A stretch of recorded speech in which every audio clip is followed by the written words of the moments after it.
She didn't ask for anything. That's what stopped him. Every person Nathan Holloway had ever met, investors, employees, distant relatives who suddenly remembered his phone number after he made his first million, they all wanted something. They smiled first, then reached out their hand. But this woman walked out of a restaurant hungry rather than accept help from a stranger. He didn't know her name, didn't know her story, didn't know that the man who had destroyed her life was already planning to finish what he started. He just knew he couldn't look away. If this story moves you, drop your city in the comments. I want to see how far this one travels. The afternoon Nathan Holloway first saw Claire Bennett, he was having one of the worst lunches of his life. Not because of the food at Riverside Terrace was excellent. It was the kind of place that charged $40 for a plate of pasta and somehow made you feel like you'd gotten a deal. The problem was the company.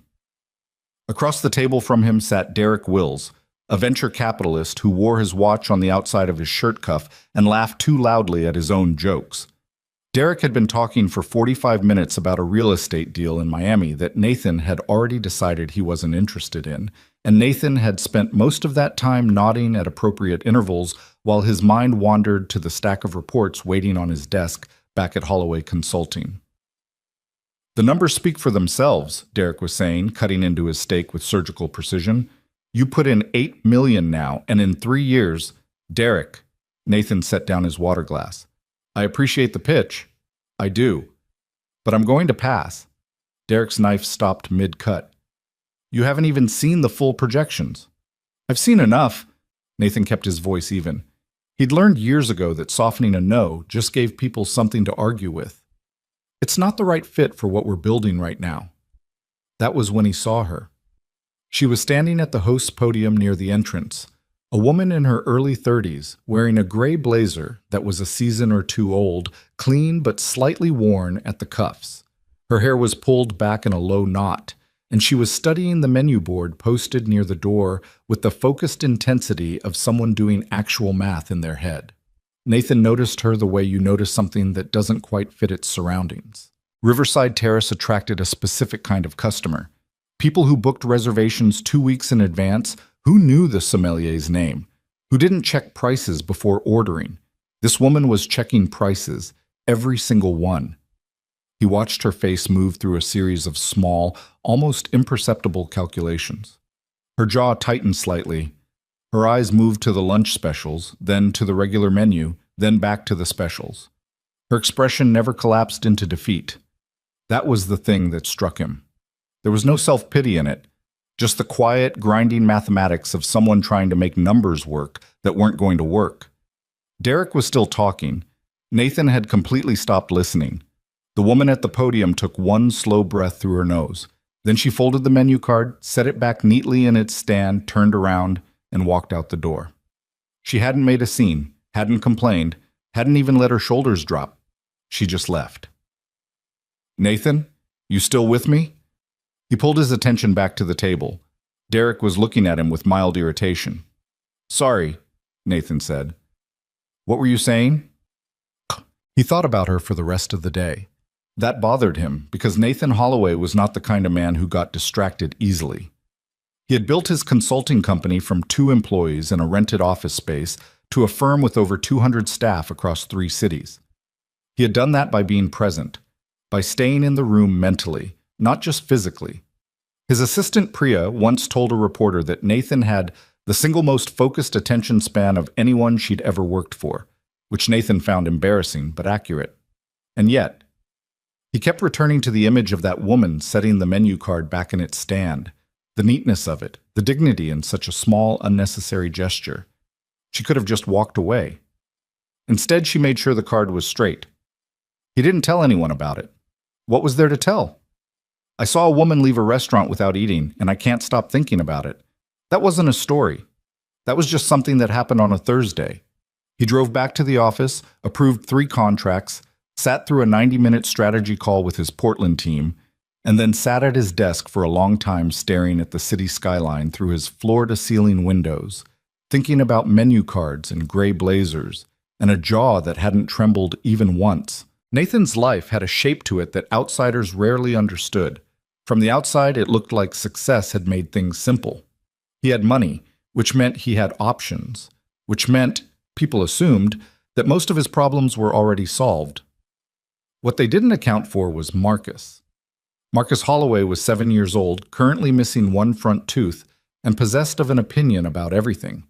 He had opinions about which breakfast cereals were worth eating, only 2, about the correct way to fold a paper airplane, very specific, and about which of his father's ties made him look like a boring guy versus like a dad. He had recently informed Nathan that the blue striped one was acceptable, but the burgundy one made him look like someone who works at a bank and doesn't like it. Nathan had laughed until his eyes watered. Then he had donated the burgundy tie. Marcus had been 4 when his mother, Diane, died. A brain aneurysm. Fast, unexpected, the kind of thing that happened to other people until it didn't. Nathan had spent the first year afterward running on autopilot. Wake up, get Marcus fed, get Marcus to school, work, pick up Marcus, dinner, bedtime, collapse. Repeat. Grief, he discovered, was not a single event, but 1,000 small ones stacked on top of each other until you forgot what it felt like to not be carrying something heavy. He had a night nurse for the first 2 years, a wonderful woman named Gloria, who smelled like lavender and always had a crossword puzzle going. Then Marcus started kindergarten and decided he didn't need Gloria anymore, and Nathan, who privately wasn't sure he was ready, had agreed, because you couldn't tell a 6-year-old that his father was nervous about being alone. So now it was just the 2 of them, in a 2-large house in the Montclair neighborhood, with a rotating cast of babysitters for the evenings. Nathan worked late, and a standing Sunday morning ritual of pancakes that Marcus was slowly, aggressively learning to make himself. This was Nathan's real life, not the board meetings, or the financial press, or the charity galas where people took his photo. This was it. A boy who had opinions about ties, a house with too many rooms, and a father who was still, quietly, figuring out how to be one. He saw Claire again 10 days later. It was a Saturday, which meant Marcus, which meant the park 2 blocks from their house. Caldwell Park, with its slightly uneven basketball court and the old oak tree that Marcus had decided was his personal climbing territory. Nathan sat on a bench with a coffee he'd been nursing for an hour, watching his son attempt to convince 2 other kids that his method for climbing the oak tree was definitively the best method, when he noticed the woman from the restaurant. She was sitting on a bench about 30 feet away, watching a little girl of about 5 or 6 who was pushing a doll stroller along the path with tremendous seriousness. The woman was wearing a different jacket today, navy blue, also slightly worn, and she had a paperback open in her lap, though she wasn't reading it. She was watching her daughter with the particular attentiveness of a parent who has learned to look relaxed while actually tracking every movement. Nathan knew that look. He wore it constantly. He almost didn't approach her. He ran through the reasons why he shouldn't. She didn't know him. It might seem strange. He wasn't sure what he would even say. Hey, I saw you leave a restaurant without eating, and I thought about it for a week and a half was not an opening anyone wanted to hear. But then Marcus launched himself off the bottom branch of the oak tree with a yell of pure joy, landed badly, and immediately started to cry. Not the serious crying of real injury, but the wounded pride crying of a kid who'd been showing off, and it hadn't gone the way he'd planned. Nathan was off the bench before the thought finished forming, crossing the grass in 4 strides. He crouched down beside Marcus, checked his hands, scraped, not bad, checked his knee, same, and said what he always said in these moments. Talk to me. What happened? I slipped, Marcus said, with profound indignation, as if the tree had done it on purpose. You were going too fast. I was not. Okay. Nathan pulled a travel-size first aid kit from his jacket pocket, a habit he'd developed when Marcus was about 3 and had stopped being able to go anywhere without bleeding on something, and started cleaning the scrape. You were definitely not going too fast. Dad. You're using your voice. What voice?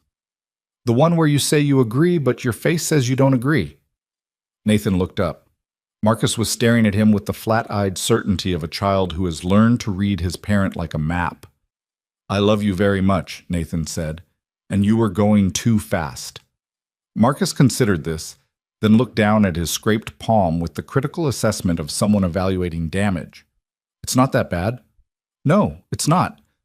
Can I go back up? Slower. Fine.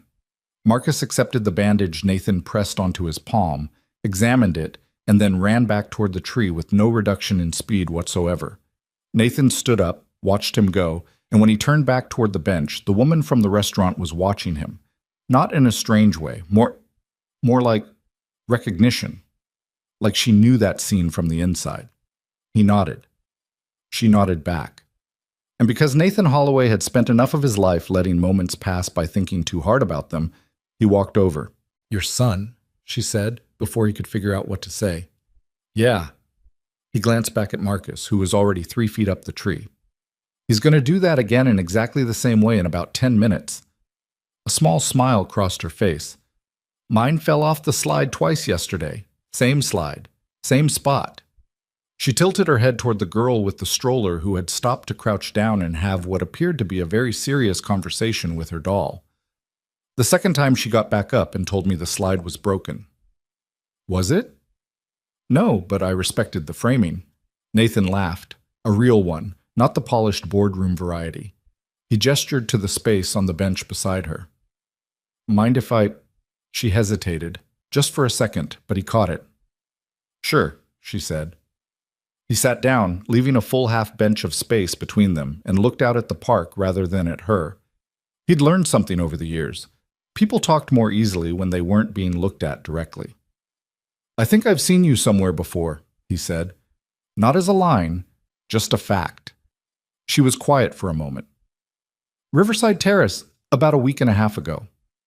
So she'd noticed him too. He didn't know why that surprised him.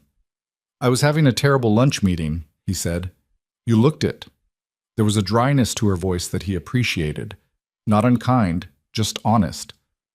"The guy across from you kept gesturing with his fork." "That's Derek. He's enthusiastic." "About himself, mostly." Nathan laughed again. He couldn't help it. "Yeah, mostly." He paused. "I'm Nathan." A beat, then, "Claire." They sat for a while without talking, watching their kids. The little girl had abandoned the stroller and was now standing in front of the oak tree, watching Marcus climb with wide, evaluating eyes. "She's going to want to try," Claire said, more to herself than to him. "Marcus will show her. He's annoyingly good at teaching things." Nathan watched his son notice the girl watching him, slow down, and start explaining something with great authority. And he'll make it sound like it was his idea. Smart kid. He's his own person, mostly. I just try not to mess it up too badly. Claire looked at him then, really looked for the first time, and whatever she saw must have passed some kind of test, because the slight tension around her eyes eased a fraction. "How old?" she asked. 7. "You?" "Emma's 5. She looked back at her daughter. 5, going on 45. Marcus is 7, going on either 40 or 4, depending on the day. This time Claire's smile reached her eyes. It changed her whole face, not dramatically, not the way movie smiles did, but genuinely, like something that had been held tightly was allowing itself a moment of looseness. They talked for another 20 minutes. Small things. The park, the oak tree, the way the city's one decent playground was somehow always under construction. Claire was careful about what she shared. Careful in the specific way of someone who had learned that information about yourself could become a liability, but she was not cold. She was just measured. Nathan didn't push. He'd spent enough time in rooms with people who pushed to know what it felt like from the other side. When Emma toddled back over and grabbed Claire's hand to announce that she was hungry, Nathan stood up and said, "It was nice to meet you, Claire," and walked back toward Marcus without asking for her number or suggesting they do this again. He saw her notice that. The absence of the ask. He didn't do it to be strategic. He did it because it was the truth. It had been nice to meet her, and she didn't owe him anything for 20 minutes of park conversation, and he didn't want her to spend the walk home trying to figure out his angle. He didn't have an angle. He just hadn't been able to stop thinking about a menu card placed neatly back in its stand. The second and third times they crossed paths at the park were both on Saturdays, which Nathan eventually realized probably meant she only brought Emma there on weekends. He was there most weekends himself, unless work pulled him away, so the overlap made a kind of quiet logic. The second time, they talked for about 30 minutes. She mentioned she was looking for work. Said it simply, without the apologetic weight that some people attach to it, like they were confessing something shameful. "I'm in between things," was how she put it. "Had a situation at my last place that didn't work out." He didn't ask what situation. She didn't offer. The third time, Marcus and Emma built what Marcus described as a sand fortress in the small playground sandpit, and Nathan and Claire sat on the bench and talked for almost 2 hours. He told her about Diane, something he didn't usually do with people he'd known for less than a month. And she listened the way good listeners did, fully, without filling the silences immediately, without pivoting to her own version of the story the moment he finished. "I'm sorry," she said when he was done, simple and direct. Not, "I can't imagine," or "at least you have Marcus," or any of the other things people said. "Thank you," he said. And then, because she had listened to him without trying to fix anything, he said, "You don't have to tell me what happened at your last job, but if you ever want to, I'll listen the same way." She looked at him for a long moment. Then she looked at Emma, who had put a plastic shovel on her head and declared herself the queen of the fortress, while Marcus argued procedural objections. "Maybe," Claire said. "Not today." "Okay," Nathan said. It was not okay to his brain, which kept assembling the pieces of what little he knew, a job that hadn't worked out, financial pressure severe enough that she'd left a restaurant rather than spend money she didn't have, a wariness around men that had the specific texture of learned behavior rather than natural shyness. He'd grown up poor enough to recognize financial stress when he saw it, not the abstract middle-class anxiety about retirement accounts, but the real kind. The kind that lived in your shoulders and made you do math in your head at restaurant menus. His mother had worn that math behind her eyes for most of his childhood, and he'd worked long enough in the professional world to know what it looked like when someone's reputation had been deliberately damaged. He'd seen it done. He'd even, once, had to navigate it himself. A competitor who'd tried to spread rumors about Holloway Consulting's financials early on, hoping to spook investors before a key deal closed. Nathan had handled it, but it had taken months and cost him nights of sleep, and had left him with a permanent, visceral understanding of how much damage could be done by someone willing to lie about you to the right people. He didn't know if that was Claire's story, but the pattern fit well enough that he paid attention, and paying attention was something Nathan Holloway was very, very good at. She told him on a Tuesday, not at the park. He'd run into her at the coffee shop 3 blocks from the park, a smaller place, the kind that had mismatched chairs and charged fair prices. And she'd been sitting alone at a corner table with a notebook, writing something. And when she looked up and saw him, she'd looked startled in a way that told him she hadn't expected their worlds to overlap outside of Saturdays. He bought his coffee. He nodded to her. He was going to keep walking to the other side of the room. Then she said, "You can sit here if you want," in a voice that sounded like she was surprising herself by saying it. He sat. He didn't take out his phone. He didn't open his laptop. He just sat with his coffee and let the silence be comfortable. And after about 10 minutes, she closed her notebook and said, "His name is Richard Calder." Nathan had heard of Richard Calder. Not well. The man ran in investment circles that Nathan's firm occasionally intersected with. And his reputation was the kind that got described in press releases as visionary, while people who actually knew him used other words in private. Mid-50s. New money dressed up as old money, known for acquiring small businesses and restructuring them in ways that were technically legal and practically devastating. "He hired you?" Nathan asked. 18 months ago. Claire looked at her coffee cup. "My last position had ended. Budget cuts, genuine ones, I checked. And I needed work, and Calder Acquisitions was offering a senior coordinator role that paid well. The interview was very professional." A small, humorless sound escaped her. "Very." Nathan waited.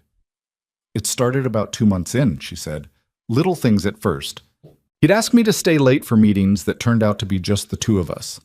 He'd find reasons to meet in his private office rather than conference rooms, comments that were just ambiguous enough that I could convince myself I was reading them wrong." She looked up. "I wanted to be reading them wrong. I needed the job." Nathan said nothing. "Then it wasn't ambiguous anymore." Her voice was steady, the steadiness of someone who has told this story to themselves so many times it's been worn down to something she can hold. He was direct. He said he'd been very impressed with my work, and he thought we had a real connection, and he could see me advancing significantly within the company if I was willing to build a stronger personal relationship with him. And when you said no, he said I'd misunderstood him. She almost smiled, and it was a terrible smile. That's what he said first, that I'd misunderstood. Then I got moved off 3 projects I'd been leading. Then my performance reviews started coming back with concerns that had never been raised before. Then I heard, through someone in the office, that he was telling people I had a personal vendetta against him because he'd had to address my poor performance. She shook her head slowly. And then I got laid off. With cause? They called it restructuring, but I'd seen the org chart. My position was filled within 6 weeks. She looked out the window. And then the calls I made to other companies started coming back wrong. Good interviews that suddenly went cold. A recruiter I'd worked with before who told me, off the record, that she'd heard things. Nathan's jaw was tight. He was working to keep his voice level. What things? That I was difficult. That I had escalated a personal conflict with my supervisor into a HR situation. That I wasn't a team player. She said it with the flatness of someone repeating words they've heard enough times to stop feeling their full weight. All backwards. All from him. She picked up her coffee. Her hand was steady, but he noticed the faint tension in the way she held the cup.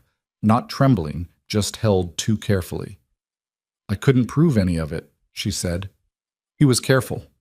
And I had Emma, and I was burning through my savings trying to keep us in our apartment, and every lead I followed somehow got back to him or to someone who knew him, and eventually I had to...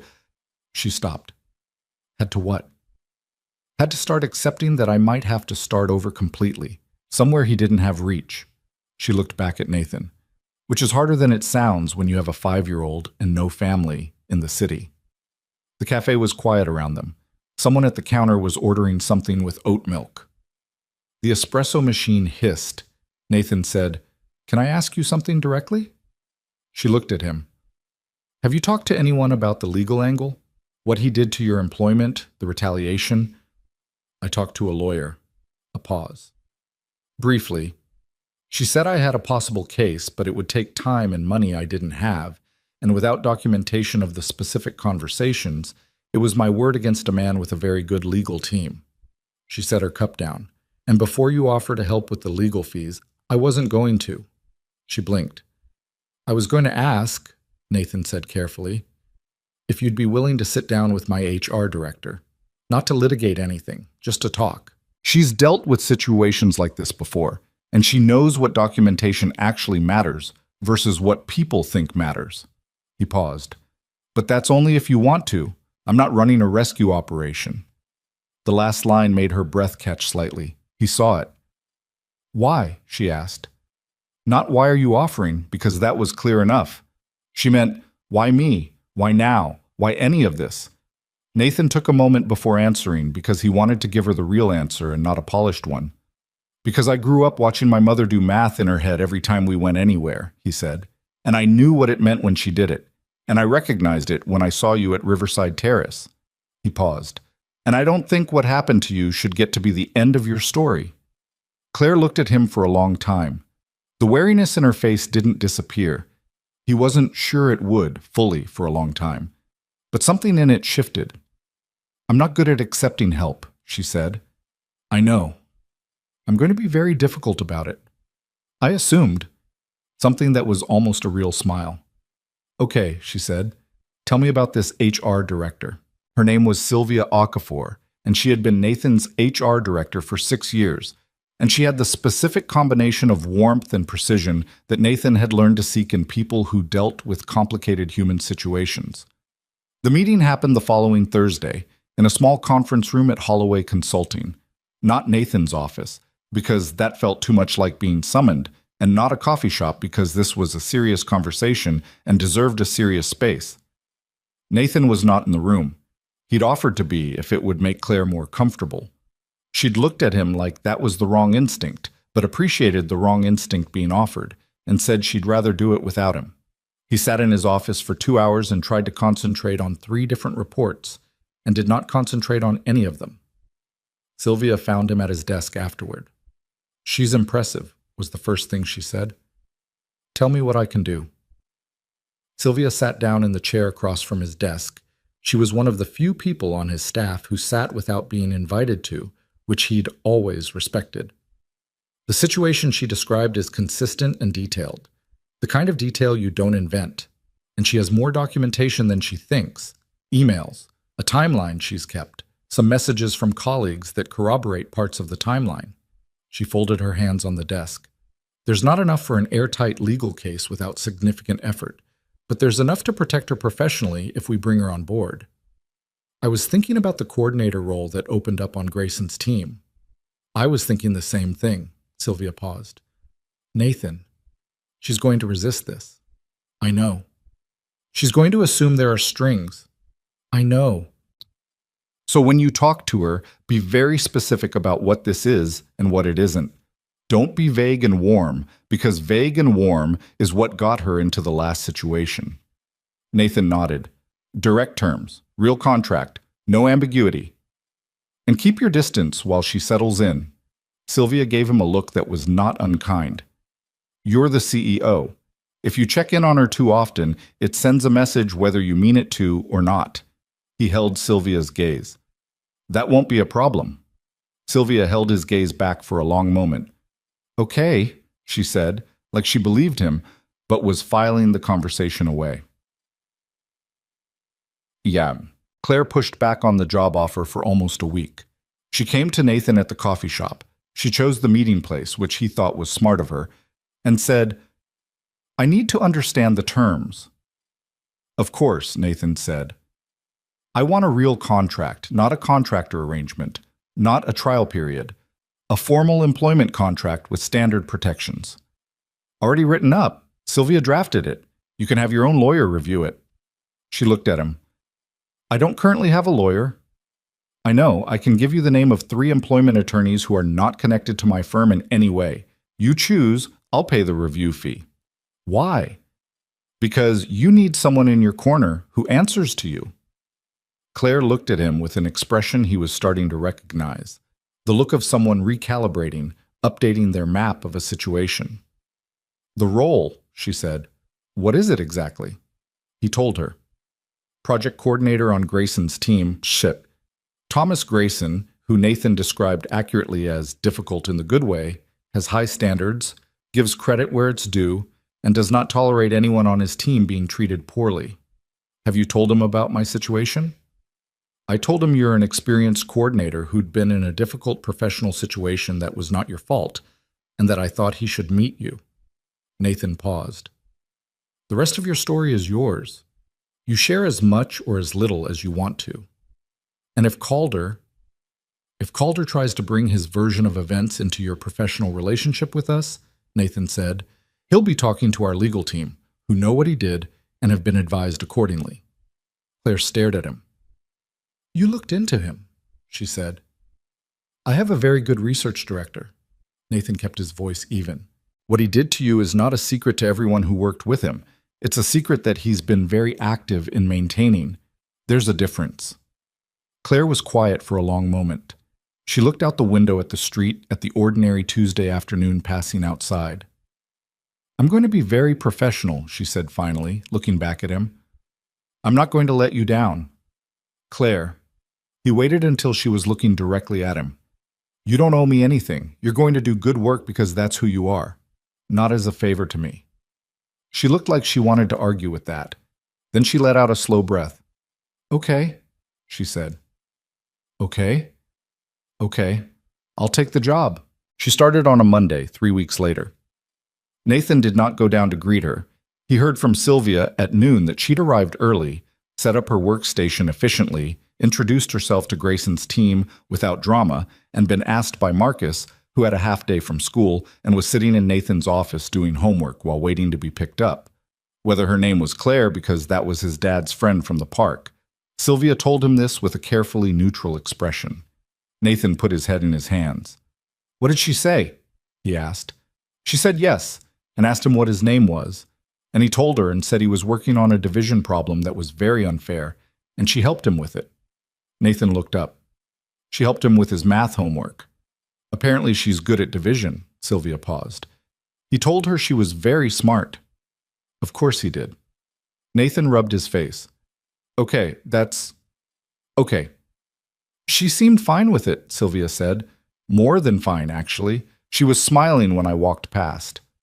Nathan nodded at his desk and said nothing. Nathan, Sylvia said. I know, he said. Good, she said, and left. What? He kept his distance, the way Sylvia had told him to. He passed her in the hallway twice in the first week and said the same easy nothing he'd say to any employee. How's it going? How's the team treating you? Good to see you settling in. He did not ask about Emma. He did not suggest coffee. She'd find her footing or she wouldn't, and hovering over her wouldn't change which one happened. What he hadn't counted on was Thomas Grayson coming into his office 3 weeks later, sitting down without being invited, the second person on his staff who did this, and saying, "Where did you find this woman?" Nathan looked up from his screen. Claire? She caught an error in the Meridian proposal that would have cost us about $40,000 in contract penalties. She caught it at 10 p.m. the night before the submission deadline, emailed me, and had a corrected version ready by 6 a.m. Grayson leaned back in the chair with the expression of a man who had just found $20 in an old jacket. I've been in this industry for 20 years.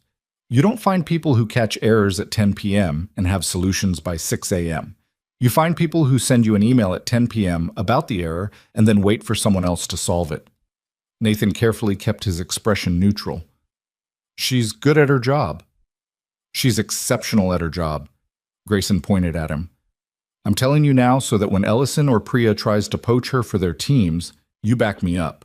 I'm sure she'd appreciate being consulted about that. Grayson blinked, then he nodded slowly. Right. Yes. Obviously. He stood up. She's exceptional. I'll tell her you said so. I told her myself 3 times. Grayson was already heading for the door. Don't let Ellison talk to her. Nathan waited until Grayson left, then let himself sit quietly for a moment. He thought about a woman placing a menu card carefully back in its stand. He thought, there she is. Bite it. At the park on Saturday, Marcus ran to Emma immediately, and Emma dropped whatever she'd been doing with the focused decisiveness of a 5-year-old who has already decided exactly who her friends are, and the two of them disappeared toward the oak tree, and Nathan and Claire sat on their bench. They didn't talk about work. There was an unspoken agreement about that, he thought, that the park was a different thing from the office, and that keeping those two things separate was important for reasons neither of them had articulated. Emma had her first nightmare that she could describe, Claire said. Last week. She woke me up at 3 a.m., fully convinced there was a spider in her room. Was there? Absolutely not, but I checked every corner of that room in the dark at 3 in the morning, because you can't tell a 5-year-old that you didn't check and expect her to go back to sleep. Did it help? She was asleep again in 4 minutes. I was awake until 6. Claire shook her head. The physics of parenting are completely unfair. Marcus was afraid of the drain in the bathtub for about 6 months when he was 4, Nathan said. Fully convinced something lived in it. What did you do? I sat on the bathroom floor next to the tub while he had his bath for 6 months. He paused. And I sang. Claire looked at him. You sang. It turned out the singing was the point, not the drain. He just needed something louder than the drain noise. Nathan shrugged slightly. I figured that out around month 4. What did you sing?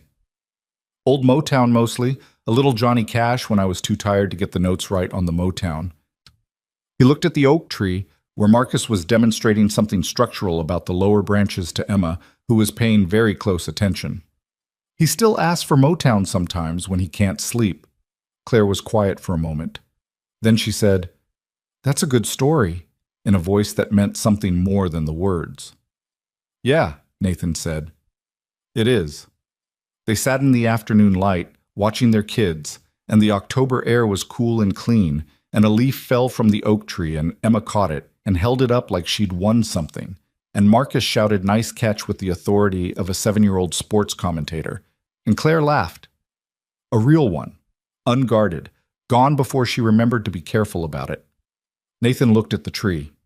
He did not look at her, but he was aware, in the way that you become aware of the precise weight of something you're trying not to hold too tightly, that something was changing. He didn't know what to do with that yet. So he watched the kids and drank his cold coffee and said nothing. 3 months after Claire Bennett walked through the front door of Holloway Consulting, Nathan found himself doing something he hadn't done since the early days of building the company. He started arriving at the office later than everyone else. Not dramatically later. 20, 30 minutes. But for a man who had spent 12 years being the first person in the building, who had a standing joke with the overnight security guard, a retired cop named Benny, about whether Nathan counted as part of the cleaning crew, it was noticed. Priya noticed first. His assistant noticed everything first. It was what made her indispensable and occasionally exhausting. She didn't say anything directly. She simply began scheduling his first morning meetings for 9:15 instead of 8:45 without explanation. And when he asked her about it, she said, "You seemed like you needed the time," and moved on before he could argue. What she didn't know, what he hadn't told anyone, was that the reason he was leaving the house later was Marcus. Specifically, Marcus had started having trouble sleeping. It had begun quietly, the way most things with children began. A night here, a night there, nothing alarming. Marcus would appear in the doorway of Nathan's bedroom at 11 or midnight, not crying, just standing there with his pillow under his arm and his hair sideways from tossing around. And Nathan would lift the blanket without making a thing of it, and Marcus would climb in and be asleep in 6 minutes, and Nathan would lie awake for 2 more hours trying to identify what was wrong, because something was wrong. He knew his son well enough to know that much. He brought it up carefully one Saturday morning over the pancakes that Marcus was increasingly capable of making himself, though Nathan still handled the stove because Marcus's relationship with heat regulation was ambitious rather than precise. "You sleeping okay?" Nathan asked, in the voice he used when he was trying not to make the question feel like a question. Marcus flipped a pancake with slightly too much force. It landed correctly anyway. "Fine," he said. "You've been coming in at night." "My room gets cold."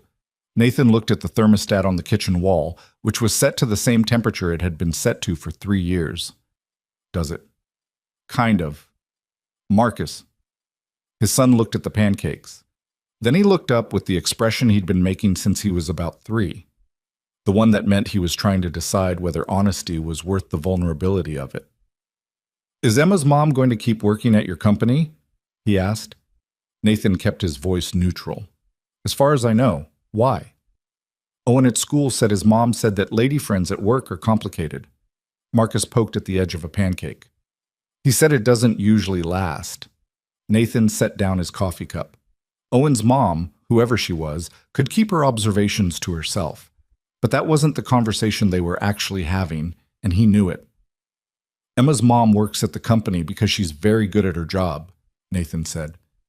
"That's the beginning and end of it." He waited a beat. "What are you actually worried about?" Marcus was quiet for long enough that the pancakes needed turning, and Nathan turned them. "I don't want things to get weird," Marcus said finally. "Like, things are okay how they are. I don't want it to get weird, and then we can't go to the park anymore." Nathan looked at his son, 7 years old, missing one front tooth, fluent in anxiety he couldn't name yet, and felt the particular kind of love that comes with knowing you are responsible for a person's sense of the world being safe. "The park isn't going anywhere," he said. "How do you know?" "Because I'm very responsible about parks." Nathan picked up the plate. "Eat your pancakes. The ones you made are actually better than mine this time. Don't tell anyone." Marcus looked suspicious, then pleased. "Really?" "The edges are better. I always get the edges wrong."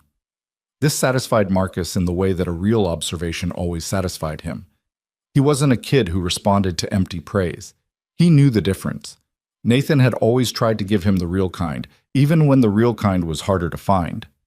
They ate. Marcus talked about a project at school involving a model of the solar system and the ongoing controversy about whether Pluto deserved representation. Nathan listened and occasionally had opinions. The morning settled back into its ordinary texture. But later, washing the dishes, Nathan thought about what Marcus had said. "I don't want things to get weird." The problem, he was starting to understand, was that things were already a little weird. Not in any way he could point to. Not in any way that had crossed a line or created a situation that needed managing. It was just that Claire Bennett existed in his life now in a way that she hadn't 6 months ago, and that existence had weight to it that he hadn't calculated for. He thought about the park bench. He thought about cold coffee and Motown and the way she'd said, "That's a good story," like it had landed somewhere in her she hadn't expected it to reach. He washed the last pan and told himself to focus on things he could control. It didn't entirely work. Richard Calder resurfaced on a Wednesday in November, which was, as far as Nathan was concerned, the worst possible timing because he was already having a difficult week. The difficulty had nothing to do with Claire. It had to do with a contract dispute with a firm in Seattle that was threatening to go to arbitration over a timeline clause that Nathan's team believed was clear and the Seattle firm's lawyers believed was ambiguous. And it had to do with Marcus getting a mild ear infection that had disrupted everyone's sleep for 4 days. And it had to do with a piece in a business publication that described Holloway Consulting as a firm whose best years may be behind it, which was wrong, but wrong in print was still wrong. So when his research director, a methodical and perpetually underreacted man named James Chen, appeared in Nathan's doorway on a Wednesday afternoon and said, "You should see something," Nathan knew before James finished the sentence that it wasn't going to be good. James set a folder on his desk. Inside was a printout of an email chain, sourced, James explained, from a contact at a recruitment firm, in which Richard Calder had apparently been asking questions about Holloway Consulting's current staff, specifically about a senior coordinator on Thomas Grayson's team. "He's asking if she's reachable," James said, pointing to a line in the email. "The phrasing is careful. It doesn't say her name directly in most of it, but the context makes it clear." Nathan read the email chain twice. His expression didn't change. It was a skill he'd developed over years of negotiations, the ability to keep his face still while the rest of him responded to information. "What's his angle?" Nathan asked. "Unknown. Could be he wants to reopen contact with her. Could be he's gathering information to use against her professionally. Could be both." James paused. "The recruiter who forwarded this to my contact knows Calder's reputation. She wasn't comfortable with the inquiry." "Who is she?" "Her name's Donna Park. She's been in this city's recruitment market for 15 years. James hesitated. "She's also the same recruiter Claire mentioned when she talked to Sylvia. The one who told her off the record that she'd heard things. The one Calder got to first." Nathan set the email printout down. "So Donna Park is trying to give us a heads up," he said. "That's my reading." "Does Claire know?" "Not yet. You're the first person I've told." Nathan was quiet for a moment, turning over the pieces. There were 2 immediate questions: what Calder was actually planning, and how to tell Claire. The second one was harder. He'd thought about this in the abstract, the possibility that Calder would eventually become aware that Claire had landed somewhere stable, somewhere with resources behind her. Men like Calder didn't like loose ends. They liked control, and Claire had slipped out of his control, and the fact that she'd found footing somewhere else would read to him not as a resolution, but as an ongoing threat to the version of events he'd established. "Get me everything you can find on Calder's current professional situation," Nathan said, quietly. "Nothing that looks like we're investigating him." "Already started," James said, which was why Nathan valued him. "And set up a time for me to talk to our legal team this week." "Done." James picked up his folder, then at the door, "Do you want me to be there when you tell her?" Nathan shook his head. "That's not a group conversation." James nodded and left. Nathan sat for a long time at his desk. He was aware, somewhere uncomfortable and honest, that the anger he was feeling was not purely professional. It wasn't just the principle of the thing, the offense of a man who'd abused his position, now circling back to extend that damage. It was that the damage had been done to Claire specifically, and he knew Claire now, knew how carefully she'd rebuilt her professional confidence, knew the specific effort it had cost her to walk through his company's door without looking like she was waiting for the other shoe to drop. The thought of Calder reaching into that, reaching into the thing she'd rebuilt, made Nathan's jaw tight in a way that had nothing to do with business strategy. He let himself feel that for about 45 seconds. Then he picked up the phone and called the legal team. He told Claire on Thursday. He chose the small conference room again. Not his office, because his office had a power dynamic to it that this conversation didn't need. And he asked Sylvia to be there, not as a witness, but because Claire deserved to have a woman in the room when she heard this. Claire arrived precisely on time, which she always did. She was carrying a project file because she'd thought this was a work meeting, and when she saw Nathan's expression, she set the file on the table and sat down without speaking. He told her plainly, no softening, no build-up. Just the information, clean and direct, the way Sylvia had told him Claire needed it. When he finished, she was very still. He's looking for me, she said. It wasn't a question. He's asking questions. We don't know yet what he intends to do with the answers. I know what he intends. Her voice was flat. He does this. When someone gets away from him, when someone doesn't just disappear quietly, he comes back. He likes to make sure the story stays his story. Sylvia said quietly, our legal team is already aware of the situation. If he makes any contact with your professional network or attempts to share information about you with clients or partners, we have grounds to act on that. Claire looked at her, then at Nathan. Why? She said, and it was the same word she'd used in the coffee shop, the same question under it. Why are you doing this for me? Because he already did it once, and it almost worked, Nathan said. I'm not interested in watching him try again. There was something happening in Claire's face that she was working to control. Not tears, but the specific tension of a person who is trying very hard not to fall apart in a room where they've decided they will not fall apart. I want to talk to your legal team myself, she said. I want to understand exactly what they know and what the options are. Of course, Nathan said. I'll set it up for whenever works for you. Tomorrow morning, I'll have Priya arrange it. She nodded. She picked up her project file from the table, a reflex, a way of giving her hand something to do. She stood up, then she stopped at the door. Nathan. She didn't turn around immediately. The first time I walked into this building, I spent the whole morning waiting for the part where I'd figure out what was actually being asked of me. She paused. I'm still waiting. He looked at her. I know. She turned then, just enough to see his face. I'm not sure what to do with someone who doesn't want anything, she said. You don't have to do anything with it, he said. It's not a problem that needs solving. She held his gaze for a moment, then she left. Sylvia waited approximately 4 seconds before saying, You're in trouble. I'm aware, Nathan said. Good, she said, for the second time, in the same tone as the first. The meeting with the legal team happened Friday morning. Nathan was not there. Claire went alone, which he'd expected. She did her best work without an audience, without someone in the room she might feel watched by. What his lead attorney, Margaret Ewan, told him afterward was this. Claire had walked in with a notebook. In the notebook was a timeline she had kept, meticulously, dating back 18 months. Every incident, every shifted performance review, every cold call from a recruiter. She had dates, she had email subjects, she had the name of the colleague who'd passed her Calder's comments secondhand. Margaret had been doing employment law for 22 years. She told Nathan that it was, quote, the most organized documentation of workplace retaliation she had seen from a non-attorney. She kept records the whole time, Nathan said. 18 months. She didn't know if they'd ever be useful. She just kept them. Margaret paused. She told me she wasn't sure why. I told her it was because part of her knew she'd need them eventually. Nathan thought about Claire setting a menu card neatly back in its stand. He thought, of course she did. The preparation. The quiet, stubborn insistence on being ready even when readiness felt pointless.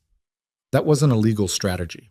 That was a person who had decided, somewhere in the middle of being systematically dismantled, that they were not going to let it happen without a record. Margaret said they could build a strong harassment and professional defamation case if Calder made any further moves. The documentation Claire had provided, combined with what James's research had already assembled about Calder's broader pattern of behavior, 2 other women had had similar situations, settled quietly, under NDA, was significant. If he comes at her again, Margaret said, we will be ready for him in a way he will not expect. Make sure she knows that, Nathan said, not as a favor from me, as her legal reality. Margaret looked at him over her reading glasses with the expression of a woman who had learned to distinguish between men who said things like that because they meant it and men who said it to sound like they meant it. She seemed to conclude he meant it. I'll call her directly, she said. Nathan nodded.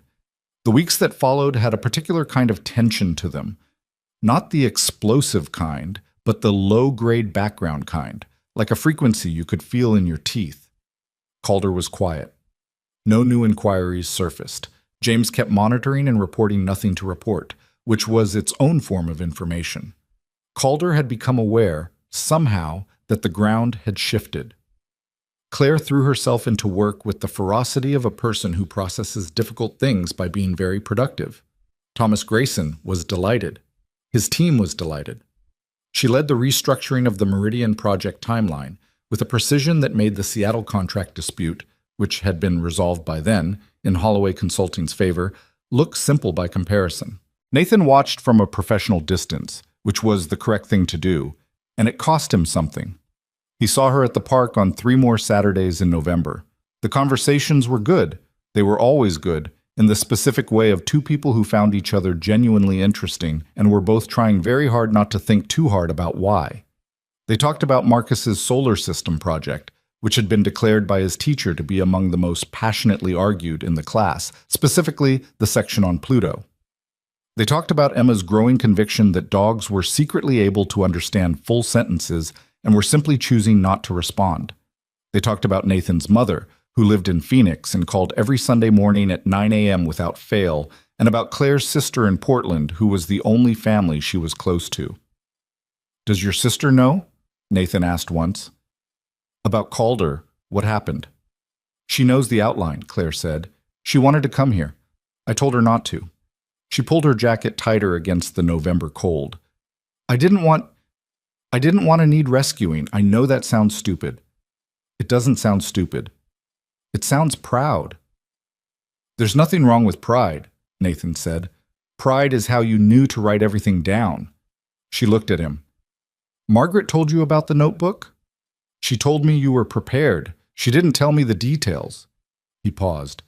"I filled in the rest." Claire was quiet for a moment. Emma was running in circles around the oak tree for reasons known only to Emma. Marcus had given up trying to understand the logic and was running in circles too. "After David left," Claire said, "Emma was 14 months old. It wasn't dramatic. He just decided he wasn't built for it." She watched her daughter. "And I thought for a long time that I should have seen it coming, that I should have been smarter, that I should have—" She stopped. "You can't predict who people are going to decide not to be," Nathan said. "No." She exhaled. "No, you can't." A pause. "I think I picked Calder's job because part of me was trying to prove I could handle things alone, that I was capable, that I didn't need whatever." She made a small, frustrated gesture with her hand, and then I walked into exactly the kind of situation where being capable didn't protect me at all. "It's why he picked people like you," Nathan said carefully. "Capable, independent, not connected to the kind of networks that make noise. He knew what he was doing." Claire's jaw tightened. "I know. Margaret explained that." She turned to look at Nathan directly. "Does it ever stop? That feeling of, I should have known?"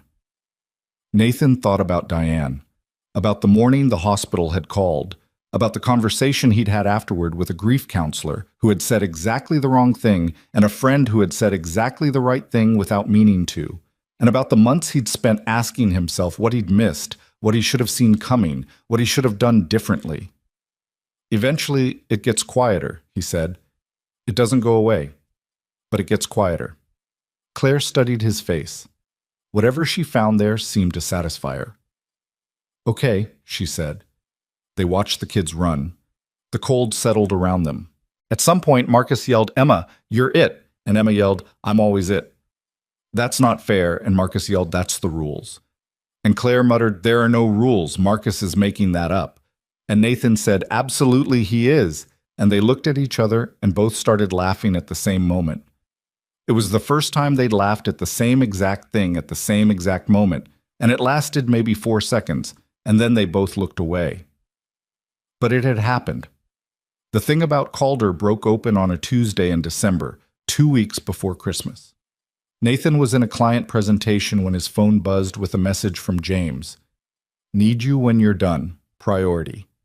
He wrapped the presentation in 20 minutes instead of 45, which his team noticed and adjusted to without comment. because they'd worked with him long enough to read his gear shifts. James was waiting in Nathan's office. Beside him was someone Nathan didn't recognize. A woman in her late 40s, conservatively dressed, with the careful posture of someone who had spent a long time learning how to sit in rooms where they didn't have power and had eventually stopped needing to. "This is Donna Park," James said. The recruiter. The one who had warned them about Calder's inquiry. Nathan shook her hand and sat down and listened. What Donna Park had come to say was this: Richard Calder had approached her directly 2 weeks ago. Not through email this time, but in person, at an industry networking event. He had been charming, which she said he always was in person, and he had said that he was concerned about a former employee who he believed was being exploited by her current employer, that he had information about this individual's conduct that he felt responsible parties should be aware of. He framed it as concern, Donna said. Her voice was dry and precise. He's very good at that. What information? Nathan asked. He said Claire had fabricated elements of a HR complaint against him in order to avoid consequences for her own poor performance, and that she was currently in a personal relationship with her employer, you, which he suggested was the reason she'd been hired. Donna looked at Nathan steadily. He said he had documentation. Nathan kept his face still. He was very good at this. What documentation? He said. He didn't specify. He implied. He's good at implying. Donna folded her hands. He asked me whether I'd be willing to share his perspective with my professional contacts, given my reach in the recruitment network. He made it sound like a courtesy to the industry. What did you say? I said I'd think about it. She met Nathan's eyes. I'm not going to. But I wanted you to know what he's doing, and I wanted to say this directly. She paused. 3 years ago, I passed along things I'd heard about Claire to a company that was considering hiring her. I didn't verify them. I should have. I've thought about that a lot. The room was quiet. You came here to say that, Nathan said. I came here because it's the right thing to do, and because I've watched Calder do this to 3 other women that I know of, and because if he tries it this time, I want to be on the right side of it. She looked at her hands, and yes, because I should have done better 3 years ago. Nathan nodded. I appreciate you coming. Is she going to be okay? Donna asked, direct, like she'd been building to it. Yes, Nathan said. He meant it as a legal and professional statement, but as he said it, he understood it was also something else. James walked Donna out. Nathan sat at his desk and thought about the shape of what Calder was doing. He was building a preemptive narrative, getting his version into circulation before anything official happened, so that if and when Claire or Nathan's firm moved against him, there'd already be a counterstory seeded in the professional community. She fabricated things. She's sleeping with her boss to stay employed. The complaints against me are revenge. It was calculated and it was ugly and it was almost clever. Almost. Because the thing Calder hadn't accounted for was the notebook. Nathan called Margaret, then he called Sylvia. Then he sat for 10 minutes and did something he rarely did during work hours. He thought not about strategy, but about Claire's face when she'd said, I don't want to need rescuing. He picked up the phone and called Claire directly. She answered on the second ring.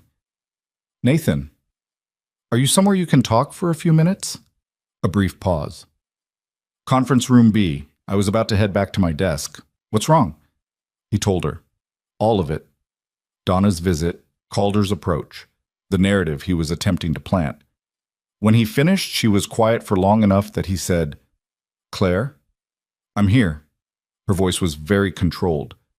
He's saying we're in a relationship. Yes. To discredit both of us. That's the goal. And he has no evidence because there is no evidence because... She stopped herself. Because there's nothing to document, Nathan thought but didn't say. Because we sit on a park bench on Saturdays and we talk about our kids, and the thing that is happening between us exists only in the things we haven't said yet, and it has no shape that Calder can point to. What do we do? She asked. Margaret wants to move. Not defensively. Proactively. She wants to file a formal complaint with the Industry Ethics Board using the documentation you provided. She believes the 2 other women from Calder's past can be identified and may be willing to speak now that there's a formal process. Another pause. That's a big move. Yes. If that goes forward, it becomes public. My name becomes associated with a formal complaint against a known figure in this industry. Her voice was steady, but he could hear what was underneath it. I spent 18 months trying to get my reputation back, and now your reputation is strong enough to survive being attached to the truth, Nathan said. You have documentation. You have a legal team. You have a firm standing behind your account of events. He paused. 3 years ago, you had none of that. This is not the same situation. Silence. I know, she said finally. I know it's not the same. A breath. I am very tired of having to fight this person. I know. I am tired of him taking up space in my life. I know. Nathan looked at the city through his window. That's exactly why this has to end now. Not managed, not monitored. Ended. He heard her breathe. Once. Twice. Okay, she said. Set up the meeting with Margaret. I'll be there. I'll have Priya call you. Nathan. She said his name the way she sometimes did at the park, without any professional distance in it. Thank you for calling me directly, for not just handling it and telling me afterward. He could have said something polished. He didn't. It's your life, he said. You should be in the room where it's being decided. She said nothing for a moment. Then, yeah, quietly, almost to herself. Yeah. She hung up. Nathan sat at his desk until Benny the security guard appeared in the hall doing his 4 o'clock round, and Nathan raised a hand and Benny raised one back, and the ordinary machinery of the day continued. Thomas Grayson appeared in Nathan's doorway at 4:30. Claire's leaving early, he said, not as a complaint. She said she had something personal. She does. Grayson looked at him. Is she okay? She's going to be. Grayson stood there for a moment with the expression of a man who wanted to ask more and had decided not to. She reworked the Callaway client deck this morning, he said instead. It's better than what I had. I'll tell her you said so. I told her myself. Grayson shifted in the doorway. You know, when you brought her in, I thought you were doing someone a favor. The kind of favor you do when you want someone to feel good about themselves. He said it with the directness Nathan had always valued in him, the willingness to say the uncomfortable thing plainly. I was wrong about that. Yes, Nathan said. You were. Grayson nodded and left. Nathan turned back to the window. Outside, the December light was falling fast and cold, and somewhere in the parking structure below his building, Claire Bennett was getting into her car, and she was going home to an apartment she'd secured herself to a daughter who believed dogs understood everything. And she was tired and angry and still, underneath it, standing. He thought of something his mother had told him once, years ago, when he was about 22 and furious about something he couldn't even remember now. She'd said, "The people who keep standing when everything's pushing them down, they're not stronger than everyone else. They're just more stubborn about deciding what they owe themselves." He hadn't fully understood it then. He thought he understood it now. The meeting with Margaret Ewan happened on a Thursday morning, 9 days before Christmas, in a conference room that smelled like dry erase markers and recycled air. Claire arrived 7 minutes early. Nathan knew this because Priya mentioned it in passing, not as information she thought he needed, but in the way she sometimes released small facts into conversations to see what he did with them. He did nothing with it. He was not in the meeting. He had made a deliberate choice to be in Portland for 2 days for a client review, partly because the timing had worked out that way, and partly because he understood, with the clarity that came from knowing himself reasonably well, that if he was in the building, he would find reasons to walk past that conference room, and that was not useful for anyone. Margaret called him at noon. He was in a rental car outside a coffee shop in Portland, and the rain was doing what Portland rain did in December, which was commit fully to the premise. She was excellent, Margaret said, composed, precise, knew exactly which documents were where in that notebook. We went through everything for 2 hours, and she didn't lose the thread once. A pause. She asked good questions, the kind that tell you someone is listening to understand the process, not just waiting for reassurance. What's the path forward? We're filing with the ethics board the week after New Year's. In the meantime, I've made quiet contact with the attorneys who handled the 2 prior cases involving Calder. One of the women has already indicated she may be willing to provide a supporting statement. The other is still considering. Margaret's voice was careful. This is going to take time, Nathan. Ethics board processes are not fast. I know, and it will get public before it's resolved. His name, her name, your firm's name, at least peripherally. I know that too. I want to make sure your communications team is prepared. Already in conversation with them. He watched the rain streak down the windshield. How did she seem when she left? A brief pause, the kind Margaret used when she was deciding how much to say. Like someone who's been carrying something for a long time and just put it down long enough to see how heavy it was. She paused again. She said something as she was leaving that I thought you should know. What? She said, I want this to be about the right thing, not about me being angry. I told her it could be both. Another pause. She seemed to need permission for that. Nathan sat in the rain in Portland and said nothing for a moment. Thank you, Margaret, he said.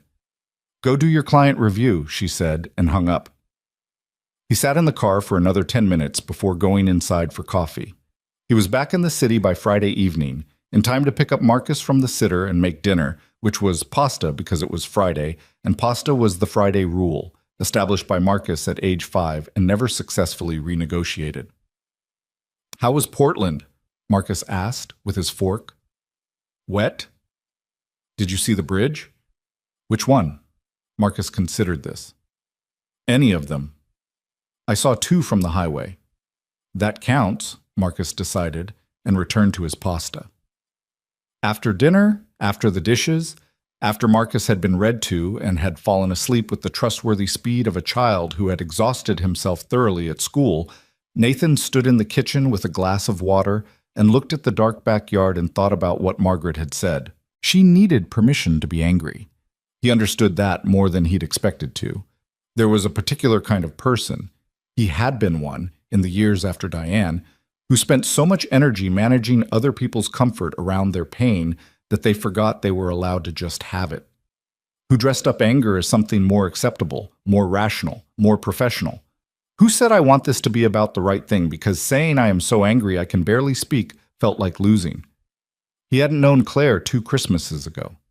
He'd known no one like her. Now he did, and he understood that what she needed, underneath all the practicalities, the legal strategy, the documentation, the professional protections, was for someone to say, you are allowed to be furious. Being furious doesn't make you less credible. It makes you human. He would tell her that. When the time was right, when it wouldn't feel like he was inserting himself into something she was still working out. He was getting better, he thought, at knowing the difference between the right thing and the right time. The office Christmas party was the following Wednesday, which Nathan attended for exactly 90 minutes, long enough to be present, not long enough to make it feel mandatory. Holloway Consulting's parties were modest by industry standards, which was intentional. Open bar for 2 hours, decent catering, a playlist that someone on the events team curated with genuine care. No speeches, no award ceremonies that made people who hadn't won feel like they'd lost something. He circulated, talked to people, was genuinely interested in what they said because he was, genuinely interested in people. He talked to the new analyst on the finance team who was clearly terrified of him and needed about 6 minutes of ordinary conversation to understand that he wasn't. He talked to Grayson about the Callaway deck and to Priya about nothing in particular, which they both needed sometimes. He talked to 2 members of the Portland team who'd flown in for the occasion. He did not make a point of talking to Claire. He saw her across the room twice. The first time she was talking to 2 women from the research team, laughing at something one of them had said, her posture open in the way it got when she was comfortable, when she'd stopped monitoring herself. The second time she was at the food table, examining the cheese selection with the same focused assessment she'd applied to the Riverside Terrace menu 6 months ago, except now there was no math behind her eyes, just consideration. She chose the aged Gouda. He almost smiled. She looked up once and found him looking, and he nodded, and she nodded, and they both looked away. And that was the entire interaction, and it was enough for the evening and also not enough. And he knew that she knew that too. This was the thing that had been building since October, since the moment they'd laughed at the same second about Marcus and Emma and the question of rules that Marcus was making up. It had a weight and a texture, and neither of them was doing anything about it, and the reasons for that were real and valid and also increasingly difficult to sustain. He left the party at 8:15, picked up Marcus from the sitter, and spent the drive home listening to his son provide a comprehensive critique of the school's holiday concert, in which Marcus had played a triangle with, in his own assessment, unnecessary skill for an instrument that did not deserve it. "Then why did you do it?" Nathan asked. "Because Luke wanted the drum, and I could see how much he wanted it, and I didn't care that much," Marcus said. "And also because Miss Dietrich said the triangle was very important, and I think she needed someone to believe her." Nathan looked at his son in the rearview mirror, 7 years old, missing one front tooth, the most quietly decent person he knew. "That was generous," Nathan said. "It was practical," Marcus said, in the tone of someone who had not yet been told he was allowed to call things generous. Christmas came and went the way it did when you were a parent doing it mostly alone. Full and slightly exhausting, enormous in the ways that mattered to Marcus, and manageable in the ways that didn't. Nathan's mother flew in from Phoenix for 4 days and spent most of it in the kitchen and the rest of it asking questions about Nathan's personal life that he fielded with the practiced evasion of 12 years of practice. Marcus, who could read his grandmother like a book he'd been given several times, told her at breakfast on Christmas morning that his dad had a friend named Claire, and she had a daughter named Emma, and Emma thought dogs understood everything.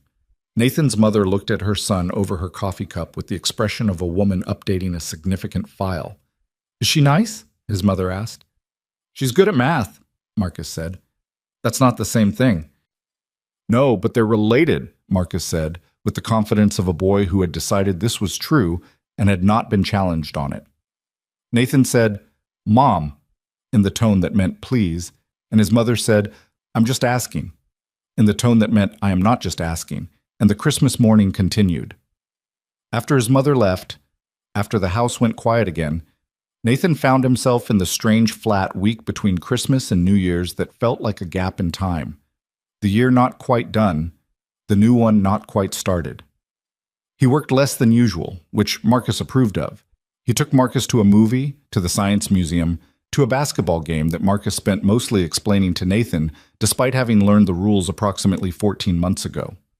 He cooked things that took longer than necessary, because cooking was one of the few activities that still managed to fully occupy his mind. He thought about Claire less than he'd expected to during this week, not because she wasn't there, in the background, but because he'd gotten better at letting the thinking happen at a low volume rather than a high one. It was something Diane's therapist, who had technically been Nathan's therapist in the grief months but always felt like he'd borrowed her from Diane, had called making space for things without demanding they resolve. He was not naturally good at that. He was naturally good at identifying a problem and moving toward a solution. The fact that this wasn't a problem exactly and didn't have a solution exactly required a kind of patience that he had to actively practice. He practiced it. The ethics board filing went in on January 4th, the first business day of the new year. Margaret handled it and sent Nathan a brief factual email. Filed as of 9 a.m. Notification to Calder's legal counsel within 48 hours. Claire is aware. Nathan read the email twice, replied with "thank you," and went back to the quarterly review he was working on. He heard from Claire directly 2 hours later. Not by phone. She appeared in his doorway, which she had never done before. She had done things by email, by scheduled meeting, by the careful professional channels they'd established. She had never simply appeared. He looked up from his screen.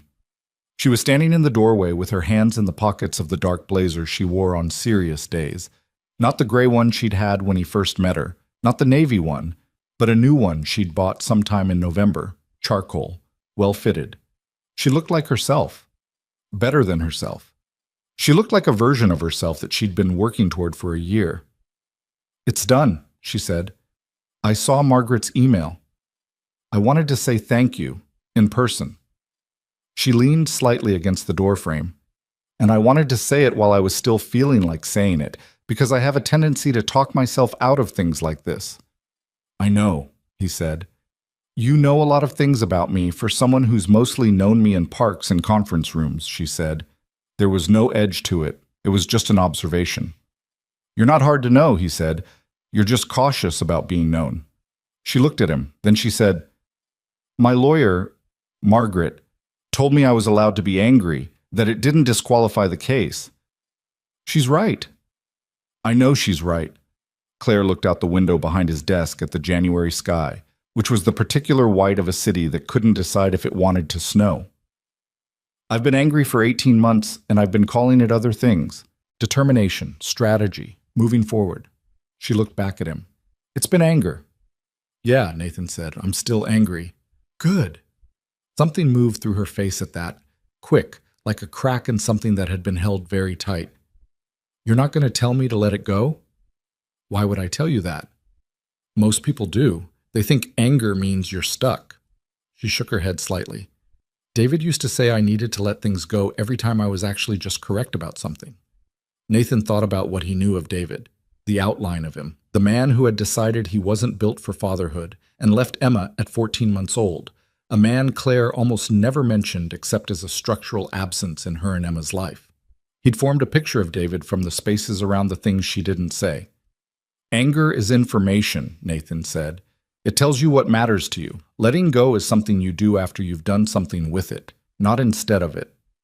She was very still for a moment. Okay, she said quietly. Then, Emma wants to know if Marcus can come for a play date. She has a very specific agenda involving the presentation of evidence that her building blocks are architecturally superior to his. I told her I'd ask. The shift was deliberate, Nathan recognized. She'd reached the edge of something and stepped back from it. He let her. Marcus will take that challenge very seriously, he said. Emma is counting on it. The edge of a smile. Saturday? Saturday works. She straightened from the doorframe. I'll text you. She started to turn, then stopped. And Nathan, for the record, I know what you did. The research James did, the conversation with Donna Park, the way Margaret was already prepared when I walked in. I know none of that happened accidentally. She held his eyes. I'm not going to pretend I don't know. He said nothing. I just want you to know that I know, she said, and that it matters. She paused. Okay. Saturday. She left. Priya appeared approximately 45 seconds later, set a coffee on his desk, and said, I heard nothing, with the perfect neutrality of a person who had heard everything. Thank you, Priya, Nathan said. Of course, she said, and left. The play date happened Saturday afternoon at Claire's apartment, which Nathan had never been to before. It was on the 4th floor of a building in the Westover neighborhood. Not large, but carefully made into something. Emma had a corner of the living room that was entirely hers, a low shelf of books organized by size, a bin of building blocks, a small easel with a half-finished painting that appeared to be either a dog or a cloud, or possibly both. Emma had set up the building blocks before they arrived. Marcus surveyed the situation with the seriousness of a general reading a battlefield.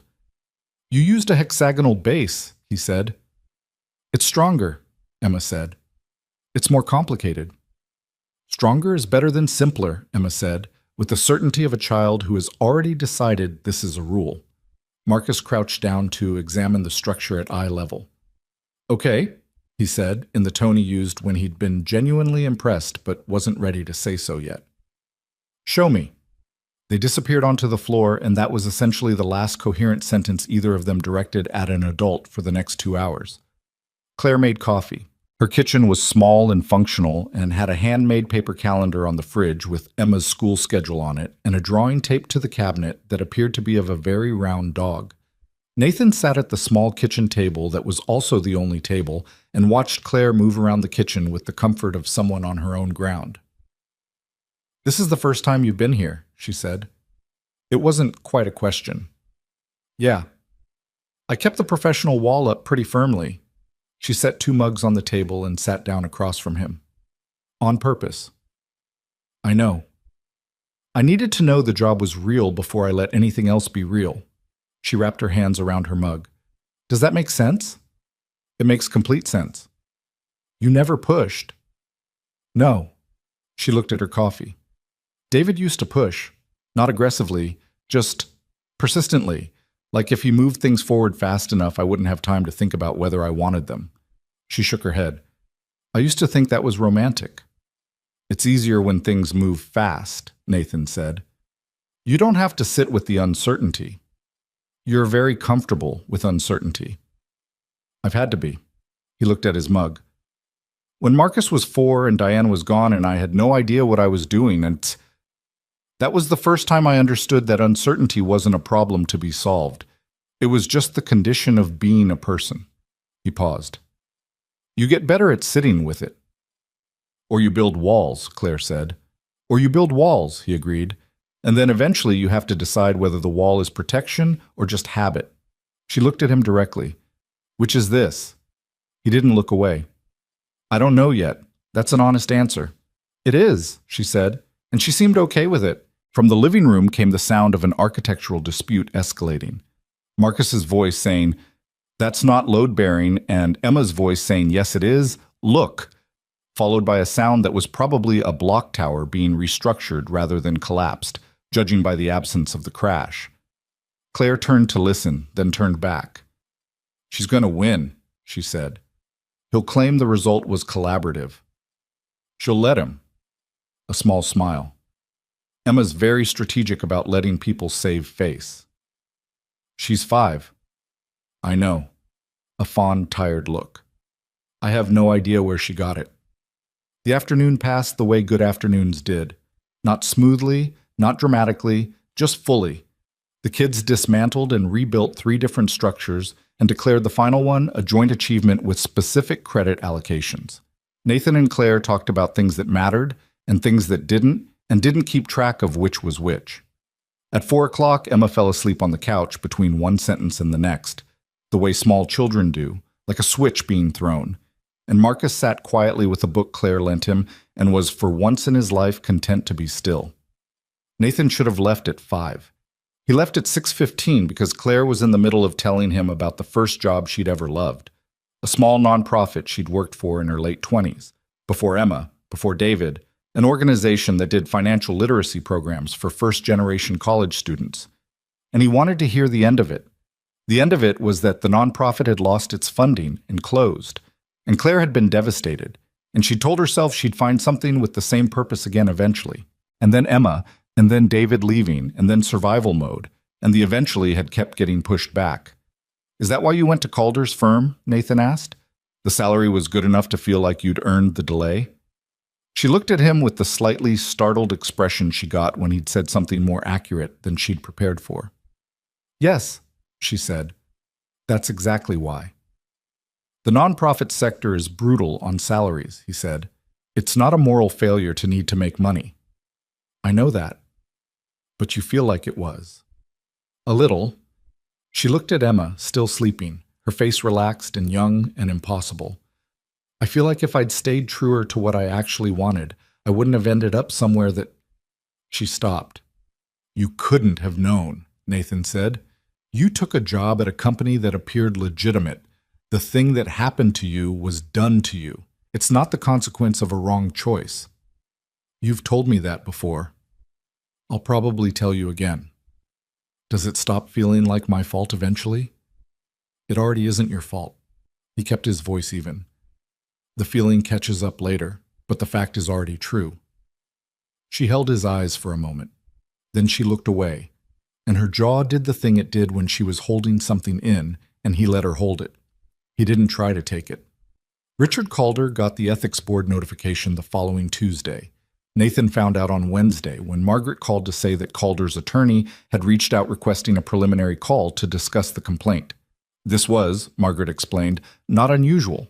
It was either an attempt to understand the scope of the filing or an opening move toward a negotiated settlement. Either way, it meant Calder knew the complaint was real and was responding to it like a real threat. What Nathan had not expected was that Calder would also call him personally. The call came to Nathan's direct line on Wednesday afternoon, which meant Calder had that number from somewhere in the professional overlap they'd had over the years. He saw the name on the screen and picked up, because he preferred knowing what he was dealing with. Richard, he said. Nathan. Calder's voice was the voice of a man who had spent decades sounding reasonable at the beginning of conversations. warm, measured, with the specific register of someone who believed that tone could substitute for substance. "I appreciate you taking my call. What can I do for you?" A brief pause, probably not calculated, probably just the half-second of a man who had expected a different opening. "I want to talk about a situation I think has gotten out of hand." "I'm listening." "There's a complaint been filed against me by an employee of yours." He kept the pace slow, unhurried.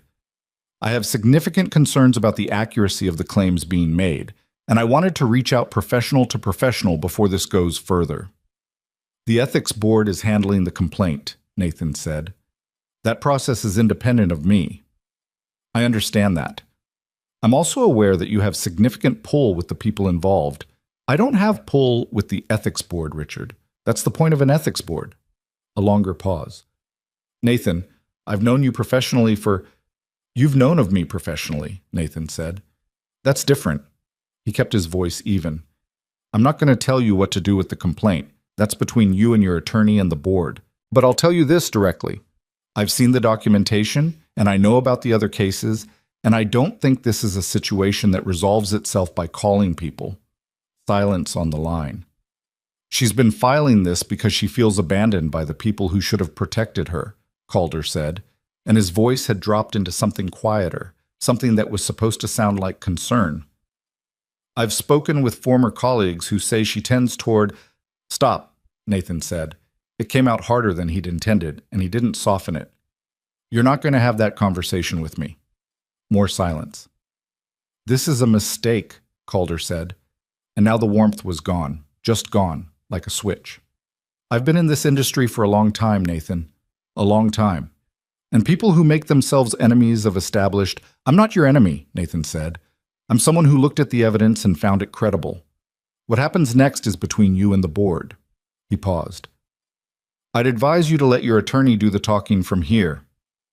He ended the call. He sat for 30 seconds, aware of the adrenaline. Not rage, not fear, just the specific physical response to a direct confrontation with someone who had hurt someone he cared about, and he let it move through him and settle. Then he called Margaret and told her about the call. "He'll try other angles," she said, sounding not surprised at all. "I know. Did he threaten you?"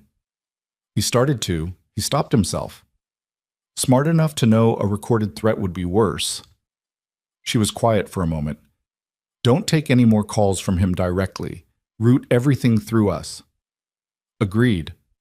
And Nathan," she paused. "Does Claire know he called you?" He thought about it. "Not yet." "Tell her?" Margaret said. "Don't manage the information to protect her from it. She spent 18 months having information managed to keep her off balance." He recognized the correction. "I'll tell her today." He found Claire at her desk, not in a conference room, not in Grayson's team area, just at her own workstation with 3 screens going and a coffee that had gone cold at her elbow. She looked up when he stopped beside her desk. "Can I have 5 minutes?" he said. She read his face and said, "Let me grab my coffee." They went to the small room at the end of the hall, the one with the couch that nobody used and the plant that Priya kept alive out of sheer will. Nathan told her about Calder's call. All of it, including the part where Calder had started to say something about her and Nathan had shut it down. She listened without interrupting. When he finished, she was quiet for a long moment, looking at the plant. "He's scared," she said finally. "Yes. That's the first time I've ever thought that about him." She said it with the careful interest of someone handling an unfamiliar object. "He's been this fixed thing in my head, this heavy, permanent thing, and now he's making phone calls because he's scared." She looked at Nathan. "That's different." "It is different." "What happens now?" "Margaret works the process. We don't respond to side channels. If he makes any contact with your professional network, we move faster." He paused. "You don't have to do anything except let the process work." She nodded slowly, then, "He said something about me, didn't he? You said you shut it down." Nathan held her eyes. "He started to. I don't know what he was going to say." "I can guess." Her voice was flat, not brittle, just flat, the flatness of someone who has heard enough versions of a thing to know the shape of all of them. "He's been saying I'm unstable, or vindictive, or that this is personal. Probably. Is it personal? She said it like she was genuinely asking herself. It's personal and it's right, Nathan said. Those aren't opposites. She looked at him. He said, Margaret told me you said you wanted this to be about the right thing, not about being angry. She told you it could be both. Yes. She was right, and I'll add one more thing. He kept his voice even, not performing anything, just saying what was true. Being personal doesn't make you less credible. It makes you someone who got hurt and is doing something about it. Those are not the same as having an agenda. Claire looked at him for a long moment. You say things, she said slowly, that I have been trying to say to myself for 18 months and couldn't quite find. Nathan was very aware of how small the room was. You were finding them. You just needed someone else to say them out loud first. Is that what you think this is? What do you think it is? She exhaled, slow, measured, the breath of someone making a decision. I think, she said, that you are the most careful person I have ever met, and that you have been very careful with me, and I have... She stopped, looked at the plant again, looked back. I have not always made it easy. No, he said, you haven't. I know. That's okay. She shook her head slightly, not in disagreement, but in something else.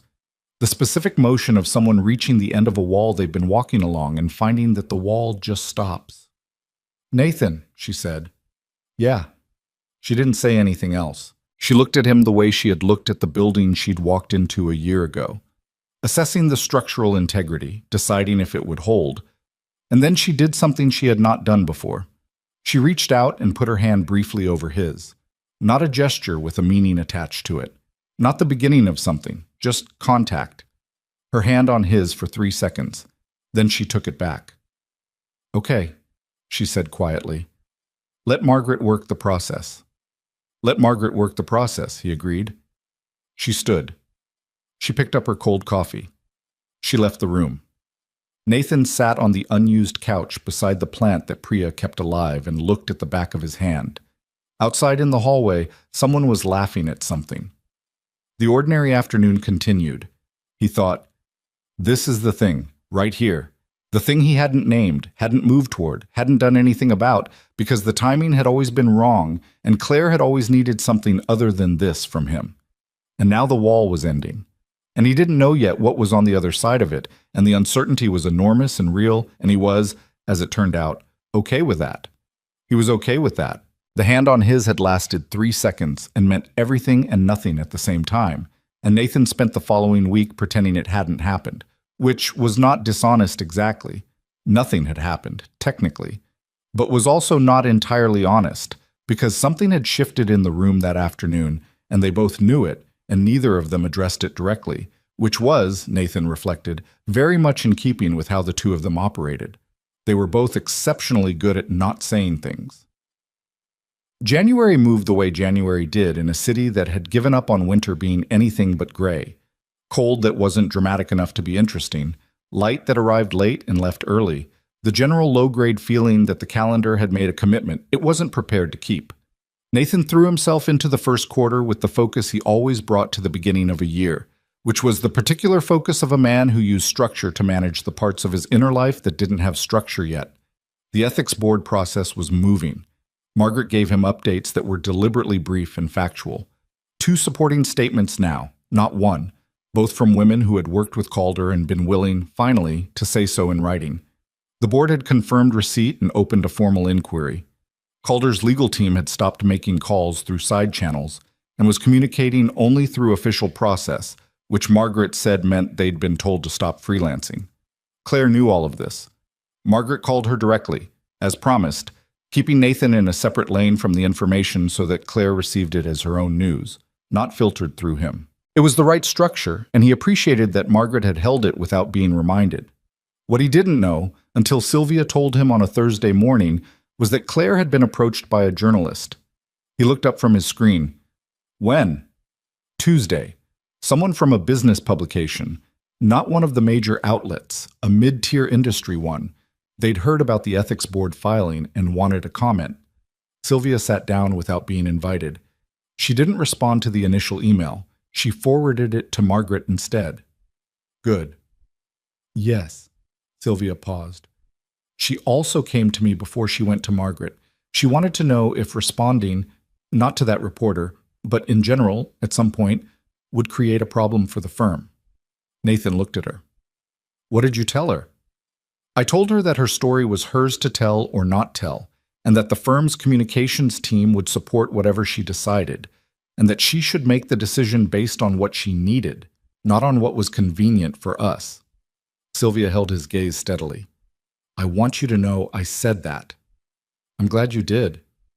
I'm telling you because I think she expected me to steer her toward quiet, and I didn't, and I want that on record. Nathan nodded. Thank you. Sylvia stood. She's figuring out that she has options, real ones. That's new for her. A pause at the door. Don't crowd it. He knew what she meant. Don't make her options feel like they depend on him. Don't let his presence, the weight of what he was to her, whatever that was, shrink the space she was learning to move in. I know, he said. Good, Sylvia said, and left, which was becoming her signature move, and Nathan thought that someday he should tell her how much he valued the people in his life who didn't wait for permission to say necessary things. He was thinking about that, about necessity, about permission, when his phone rang at 7:40 on a Friday evening in late January, and it was a number he didn't recognize, and he almost didn't pick up, and then he did, because he always did. Nathan. Claire's voice was different, not her professional voice, not her careful voice, not even her park bench voice. Something else. Thin in a way he hadn't heard before. I'm sorry to call. I know it's late. He was already standing. What happened? I'm at Mercy General. A breath. They brought me in a few hours ago. I'm fine. I didn't want to call, but Emma's with the neighbor and she's okay. And I didn't know who else. What's the room number? Nathan said. A pause, like she hadn't expected the question to be that simple. I don't know. Ask at the desk. Bennett? Claire Bennett. I'll be there in 20 minutes, he said. Is Emma okay with the neighbor for a while longer? Yes. Mrs. Okafor on the 3rd floor. She has Emma's school bag and her voice caught slightly. She has Emma's things. I was organized. I made sure she had her things. I know you did, Nathan said. 20 minutes. He called Gloria, the night nurse from when Marcus was small, who had become simply a person they trusted and who took calls without complaint. And Gloria said she'd be there in 15 minutes, and Nathan was pulling on his jacket when Marcus appeared in the hallway in his pajamas with his hair sideways. Is something wrong? Marcus said, with the directness of a child who had learned that adults being wrong about things being fine was not worth the comfort. A friend is in the hospital. She's okay. I need to go. Marcus processed this. Is it Emma's mom? Yeah. Marcus nodded slowly. He was quiet for a moment. Then he said, Tell her Emma's fine. She's going to be worried about Emma. Nathan looked at his son. That's exactly right, he said. I know, Marcus said without pride, just as fact. Gloria's coming? She is. Okay. He turned back down the hall, then stopped. Dad? Yeah? Go fast, Marcus said. Just that. He went back to his room. Nathan went fast. The hospital was the particular controlled chaos of a Friday night in January. Full waiting room, nurses moving at a pace that looked calm and wasn't, the smell that Nathan associated permanently and uncomfortably with the worst phone call of his life. He pushed that association down. It wasn't that. This was different. He found Claire on the 3rd floor in a room that was small and beige and had a monitor that beeped at intervals and a window that looked at a wall. She was sitting up in the bed in a hospital gown, her hair loose, which he had never seen before. She looked, not broken, but stripped, like the controlled, assembled version of herself had been set aside somewhere because she didn't have the resources to maintain it. When she saw him in the doorway, she closed her eyes for 1 second. Then she opened them. You came fast. I said 20 minutes. He came in, pulled the chair close to the bed, and sat down without taking her hand or doing anything she hadn't asked for. He looked at her. What happened? Appendix, she said. It came out with a flat, almost bewildered quality, like she was still processing the indignity of it. I had pain yesterday that I thought was, I don't know what I thought, a pulled muscle. I worked through it. She looked at the monitor. By this morning, it was bad enough that Mrs. Okafor told me I was being stupid and drove me here herself. When's the surgery? Tomorrow morning. They want to do it laparoscopic. It's routine. They said. She stopped, swallowed. They said it's routine. It is routine, Nathan said, not as reassurance, as information. The laparoscopic procedure is standard. Recovery is fast. A week, maybe slightly more before you're fully back. I know, she said. I looked it up on my phone for 3 hours. A pause. I hate hospitals. Most people do. It's not the hospital exactly. It's... She looked at her hands on the blanket. It's being the one who needs something done to them. I'm not good at that. No, Nathan agreed. She looked at him. You're not going to try to make me feel better about it. Would it work? No. Then no. He held her gaze. Marcus said to tell you Emma's fine, and she has her things. He said to make sure I told you that first. Something moved through Claire's face that she didn't catch in time. The specific softness that her daughter produced in her, and apparently that her daughter's best friend's thoughtfulness produced in her, which was not a small thing. He's a good kid, she said quietly. He's his own person, Nathan said. I try not to take credit. She almost smiled. Will you call my sister? Her name is Rachel. She's in Portland. The number's in my phone. I can't... She looked around for her phone. Tell me her last name. Walsh. Rachel Walsh, Portland, Oregon. I'll find it. He stood. I'll step out and call her, and I'll be back in 10 minutes. Can you text Mrs. Okafor to let Emma know you're okay? She doesn't know I'm here. I told her I had a work thing. Emma's 5, Nathan said carefully. I know. The word came out rough. I know she'll be fine with Mrs. Okafor. She loves Mrs. Okafor, and I didn't want her to be scared, and I didn't know how long... She stopped herself. I was trying to manage it. I know. He said it without judgment, because there was none. Text her now. Emma won't be scared if you tell her the truth in your voice. She'll be scared if she figures it out some other way. Claire looked at him.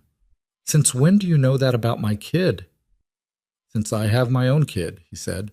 They always know. It's better if it comes from you. She reached for her phone with the careful deliberateness of someone whose abdomen was very unhappy with movement. He watched her type. He didn't offer to help. When she was done, she set the phone down and said, Okay, call Rachel. He stepped into the hallway. Rachel Walsh, Portland, was in Claire's phone under Rach with a star next to it, which told him something about the relationship. He called. Rachel Walsh picked up on the second ring and said, Claire, in the voice of a person who had her sister's calls memorized. Rachel, this is Nathan Holloway. I'm a colleague of Claire's. She's asked me to call you. A beat. Not panic, just recalibration. What happened? Is she okay? He told her. Appendix, surgery tomorrow, routine procedure. Claire was comfortable and had asked him to call. He kept it factual and direct because that was what Rachel Walsh, based on her voice, was going to want. She waited until the evening to call someone, Rachel said. She got here a few hours ago. Of course she did. An exhale that was almost affectionate in its exasperation. She'd wait until they were actively operating to mention it was serious. Another breath. I'm coming up. I can be there by midnight if I leave now. She'd want you to, Nathan said. Room 314. Come to the nurse's station. They'll bring you up. Are you... Rachel paused. Who are you exactly? A colleague? Nathan considered the question with the honesty it deserved. I'm someone she called, he said. A pause. Okay. Something in Rachel's voice had settled, like that answer had told her something the longer answer wouldn't have. Tell her I'm coming. He went back in. He told Claire her sister was coming. Claire's eyes went briefly, helplessly full. which she blinked away with the visible effort of someone who had decided this was not the moment. She didn't have to do that, Claire said. She wanted to. She's going to have to drive 4 hours at night because I have a... She gestured at her midsection with controlled frustration. She's going to drive 4 hours because you're her sister, Nathan said. Let her. Claire pressed her lips together. She looked out the window at the wall. I'm not good at this, she said again, quieter this time. I know. He sat back down. You've said that. I keep saying it because it keeps being true. She looked at the monitor. I've been alone for so long that needing things feels like failing, like proof of something. Proof of what? She was quiet for a moment. That I can't actually do this, any of it, on my own. Nobody does it on their own, Nathan said. That's not a weakness. That's just the actual condition of having a life. You do it on your own. I do it with Gloria and my mother and Priya and Sylvia and Grayson and Marcus's teachers and Benny the security guard who once stayed late because Marcus had a nightmare during a school visit and needed someone to sit with him. He looked at her steadily. Nobody does it alone. We just tell ourselves we do because it's easier than admitting we need the people we need. She looked at him. The stripped quality was still there, but something had changed in it. The kind of shift that happens when a person stops bracing against something. Why did you come? She said. You could have sent someone, or just made sure Rachel was called. You called me, he said. I know, I shouldn't have. Claire. He said her name the way he sometimes did at the park, without professional distance, just her name. You called me because you needed someone. I came because I wanted to. Those are both just facts. She looked at him for a long time. Okay, she said finally. They sat in the beige room with the beeping monitor until Rachel arrived at 11:47, slightly out of breath from the parking structure, wearing a coat over what appeared to be pajamas because she had not apparently stopped to change. She was shorter than Claire, with the same dark eyes and the same jaw, and she stopped in the doorway and looked at her sister with the specific expression of a sibling who has spent years being frightened by and proud of the same person. You look terrible, Rachel said. Thank you, Claire said. I love you, you absolute menace. Rachel crossed to the bed and hugged her sister carefully, and Claire's eyes closed and her hand came up to hold the back of Rachel's coat, and Nathan looked at the window. After a moment, Rachel straightened and turned to look at Nathan with the frank evaluation of a woman who had been forming a picture of him during a 4-hour drive. Nathan, she said. Rachel. Thank you for calling me. A pause. And for being here. Of course. She studied him for another moment with the specific look of someone who had heard things and was now matching them to a person. Claire's told me about you, she said. Has she? Nathan said, neutral. Not enough, Rachel said, looking at her sister, but some. She sat on the edge of the bed. You should go home. It's almost midnight and I'm here now and she's going to be impossible about sleeping and doesn't need an audience for it. Rachel, Claire said. Am I wrong? A pause. No, Claire admitted. Nathan stood. He looked at Claire. Surgery's at 8. I'll check in after. You don't have to. I know, he said. I will anyway. She held his gaze. Thank you, she said, for coming fast. Marcus's idea, he said.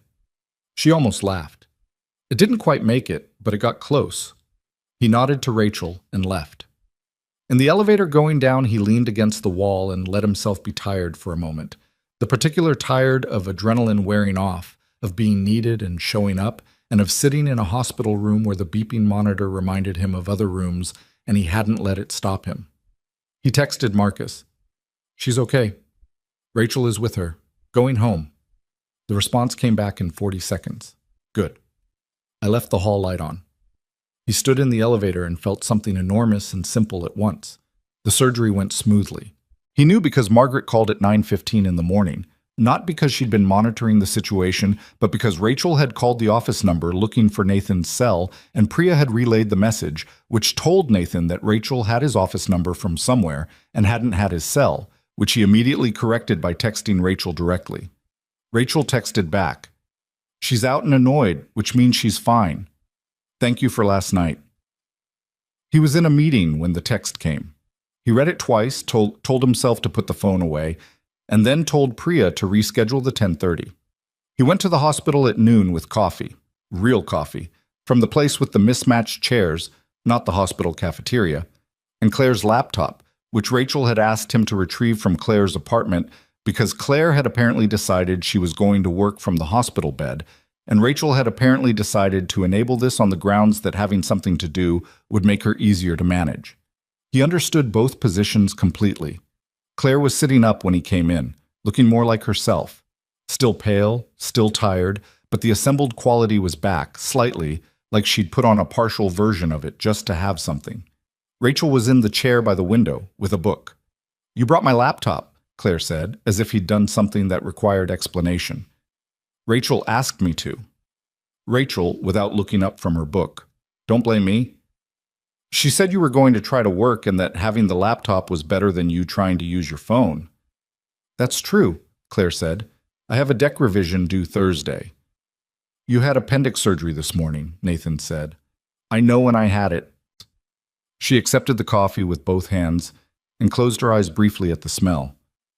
"Thank you for this." He sat in the other chair. Rachel made a small sound that was either a cough or a laugh. He didn't look at her. They stayed for an hour. Rachel and Nathan talked, which surprised him. She was dry and funny and clearly loved her sister in the specific way of someone who had watched Claire choose the hard path consistently and found it both admirable and infuriating. She asked him questions that weren't quite personal, but had personal running underneath them. How long had he known Claire? What had she been like when she'd started at the company? Had he noticed? And here she paused, choosing words. How different she seemed now than she probably had a year ago. "She was capable a year ago," Nathan said. "She's confident now." "Those aren't the same thing." Rachel looked at him, then looked at her sister, who was reading something on her laptop with the focused frown of a person doing real work. "No," Rachel said. "They're not."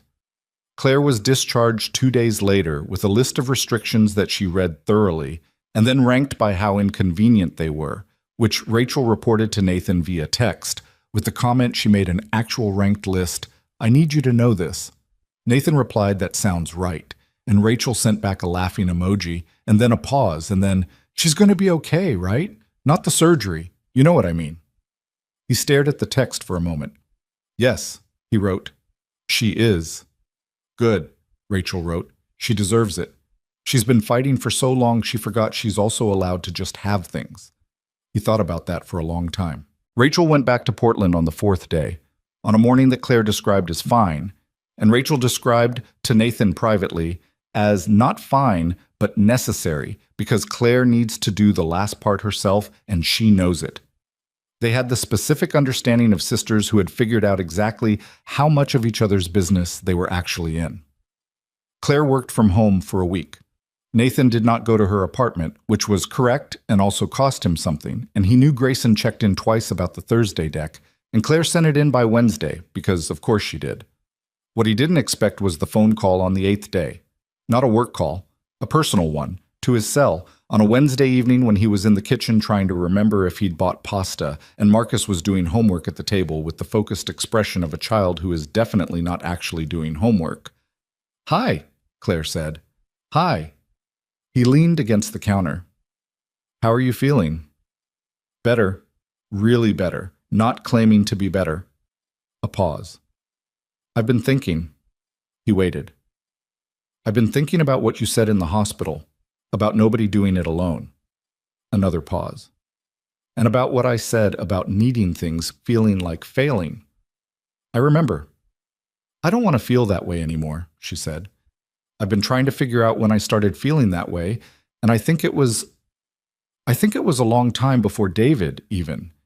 I think I taught myself that needing things was weakness, because when you're a kid and you need things and they're not there, the alternative is to just decide you don't need them."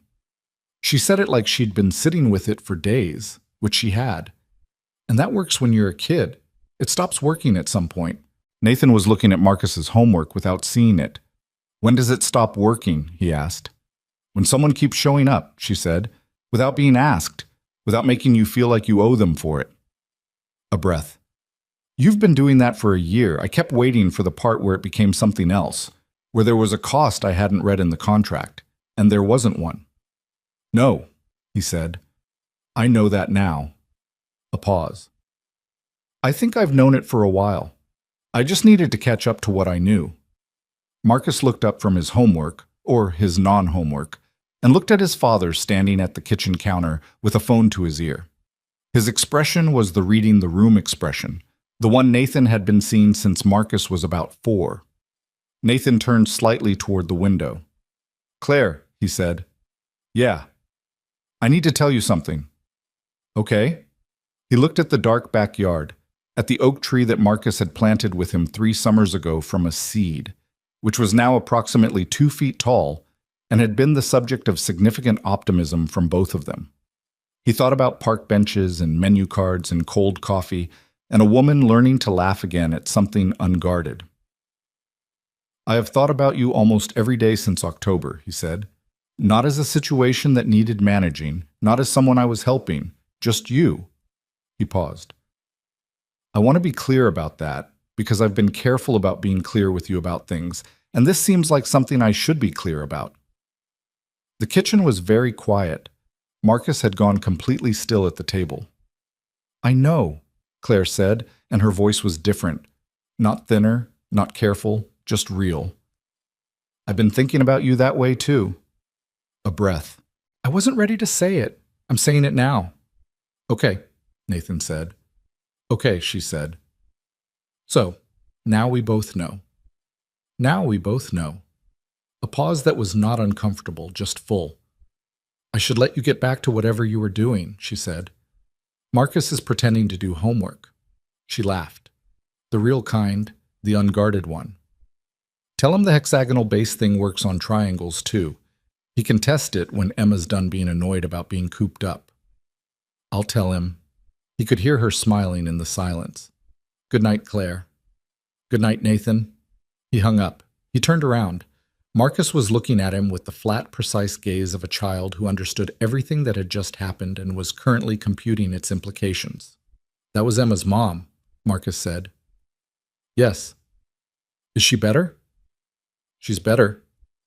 Marcus looked at his homework for a moment, then, are things going to get weird? Nathan thought about what he'd said to Marcus months ago, in the kitchen over pancakes, about the park not going anywhere. He thought about how insufficient that had been as a reassurance, and how he hadn't had anything better to offer at the time. He pulled out the chair across from Marcus and sat down. Probably, he said. Things might change. Change is weird sometimes. Marcus looked at him. But weird isn't the same as bad, Nathan said. And I'm not going to do anything that makes things worse for you. That's the actual promise. Not that nothing will change. Just that you matter in whatever happens. Marcus considered this with the seriousness it deserved. Does Emma know? He asked. Not yet. She's going to have opinions. I suspect so. She has opinions about everything, Marcus said, not as a complaint. You like that about her? Marcus made the face of a 7-year-old who finds feelings inconvenient. Maybe, he said. Then quietly, she's my best friend. I know, Nathan said. So it would be good if this didn't mess that up. I'm going to do everything I can to make sure it doesn't. Marcus looked at him for a long moment, with the thorough evaluation he brought to decisions that mattered to him. Nathan didn't look away. He let his son look. Okay, Marcus said finally. He looked back at his homework. I really don't understand this problem. Let me see. Nathan pulled the worksheet toward him. Division with remainders. Okay, so the trick with this one is... They worked on the homework for 40 minutes. The house was warm and the oak tree in the backyard was 2 feet tall.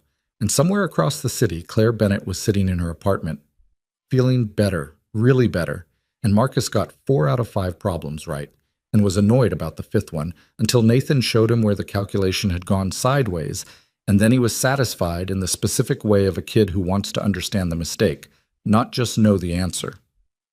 The Calder inquiry moved into its next phase in February, when the ethics board requested formal statements from both supporting witnesses.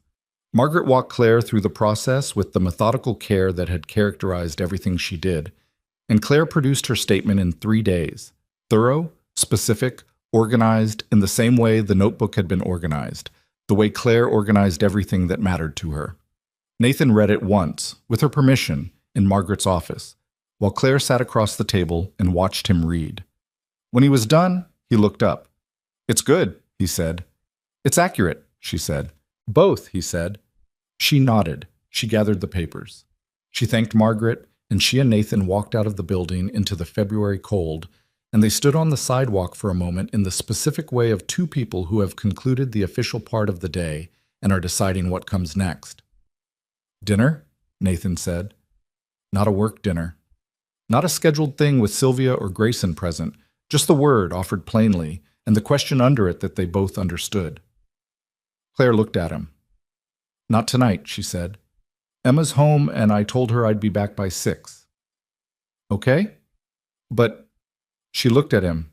"Saturday. Not the park. Just us." A pause. "Rachel keeps telling me I'm allowed to have things." "Rachel's right," Nathan said. "I know she is." She met his eyes. "Saturday." "Saturday," he said. She pulled her coat tighter against the February wind and turned toward the parking structure. He watched her go. She turned once at the corner, just enough to look back at him. Then she was gone around the corner, and Nathan stood on the sidewalk in the February cold and felt the specific weight of something that had been moving slowly for a long time, finally beginning to arrive. Saturday came the way things come when you've been waiting for them without admitting you've been waiting. Ordinary and inevitable at the same time. A day that looked exactly like all the other days from the outside and felt entirely different from the inside. Nathan made a reservation at a restaurant that was neither impressive nor casual, just good. The kind of place that had been on the same corner for 15 years and served food that people came back for without needing to take pictures of it. He'd driven past it 100 times and never gone in, which struck him, on the drive over to pick up Claire, as a metaphor he didn't need to examine too closely. He was nervous, which he hadn't expected. He'd built a company from a rented room and 2 employees. He'd navigated a grief so heavy it had changed the shape of his daily life for 2 years. He'd sat across tables from people trying to bankrupt him, discredit him, and buy pieces of him for prices he found insulting, and he'd done all of it with reasonable composure. The idea that he would be nervous picking up a woman he'd known for almost a year was, rationally, absurd. He was nervous anyway. He sat in front of her building for 2 minutes before going up, which he knew because he looked at the clock and told himself to stop looking at the clock. And when he finally went up and knocked on her door, she opened it already wearing her coat, like she'd been ready for a while and had also been waiting. She looked like herself, but like herself on purpose. Dark green dress under the coat, small earrings, hair down. Not dressed up in the way that meant trying, just in the way that meant she'd made a decision about the evening and committed to it. "Hi," she said. "Hi," he said. From somewhere behind her, Emma's voice came, "Is that Nathan? Tell him Marcus says hexagons are structural, and I want to discuss it." Claire closed her eyes briefly.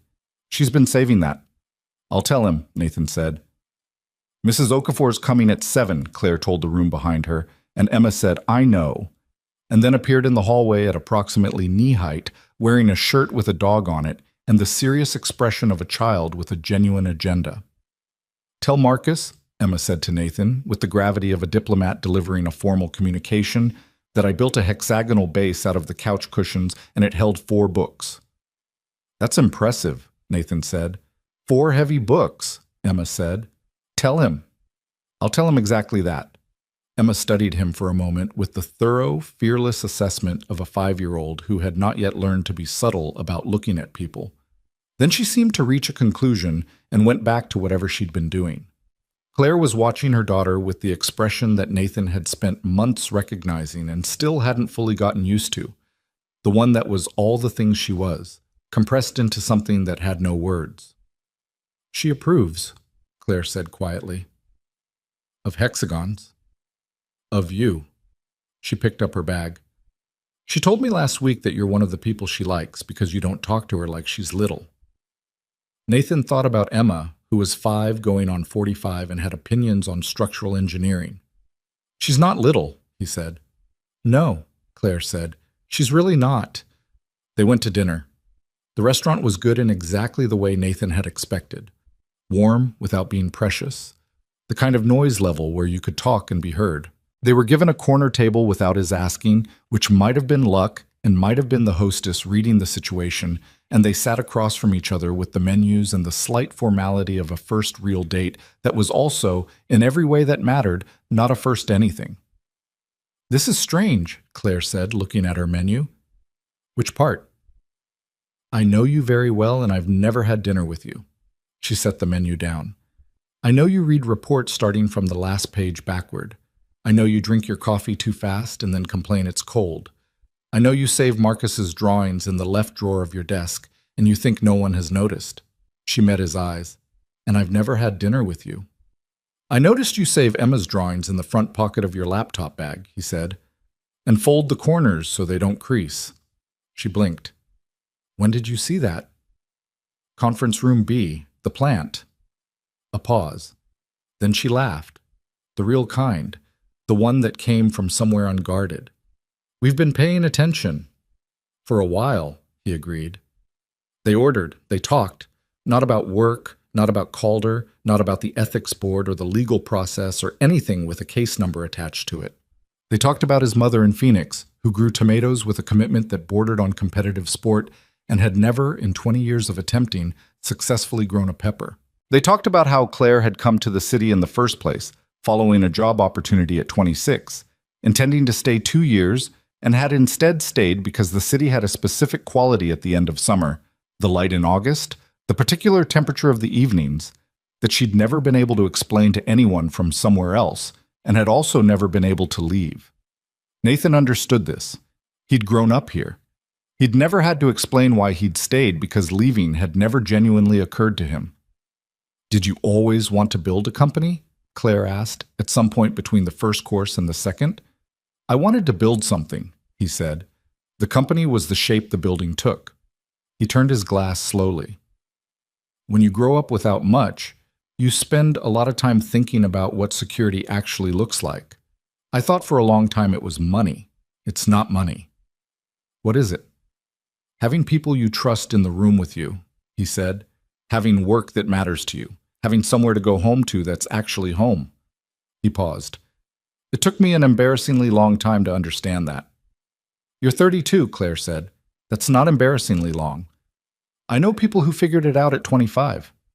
I know people who haven't figured it out at 50. She met his eyes. "We figure things out when we figure them out. The timeline is personal."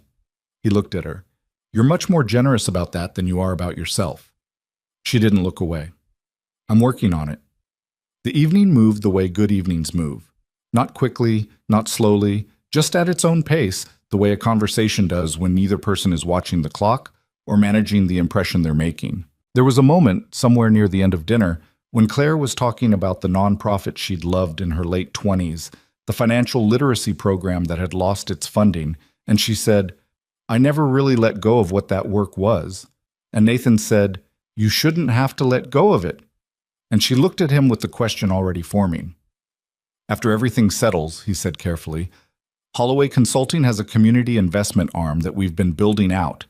It's small, it's underdeveloped, it doesn't have the right leadership. We've been looking for someone with genuine experience in financial education and the organizational capability to build a program from the ground up." He paused. "I'm not offering you a job. I'm telling you the thing exists in case you want to know about it someday." Claire was quiet for a moment. She turned her water glass slowly, the same gesture he'd just made without noticing they'd mirrored each other. "After everything settles," she said, "whenever that is. And this isn't," she searched for the word, "this isn't connected to tonight. Tonight is tonight," he said. "The professional thing is the professional thing. They don't negotiate with each other." She held his gaze. "You're very careful about keeping those separate." "I had a good HR director explain to me early on why that mattered," he said, "and I've watched what happens when people don't." "Calder," she said, "among others." He leaned forward slightly. "What you build professionally has to be yours, not because of me. Not sustained by me. Yours because you built it.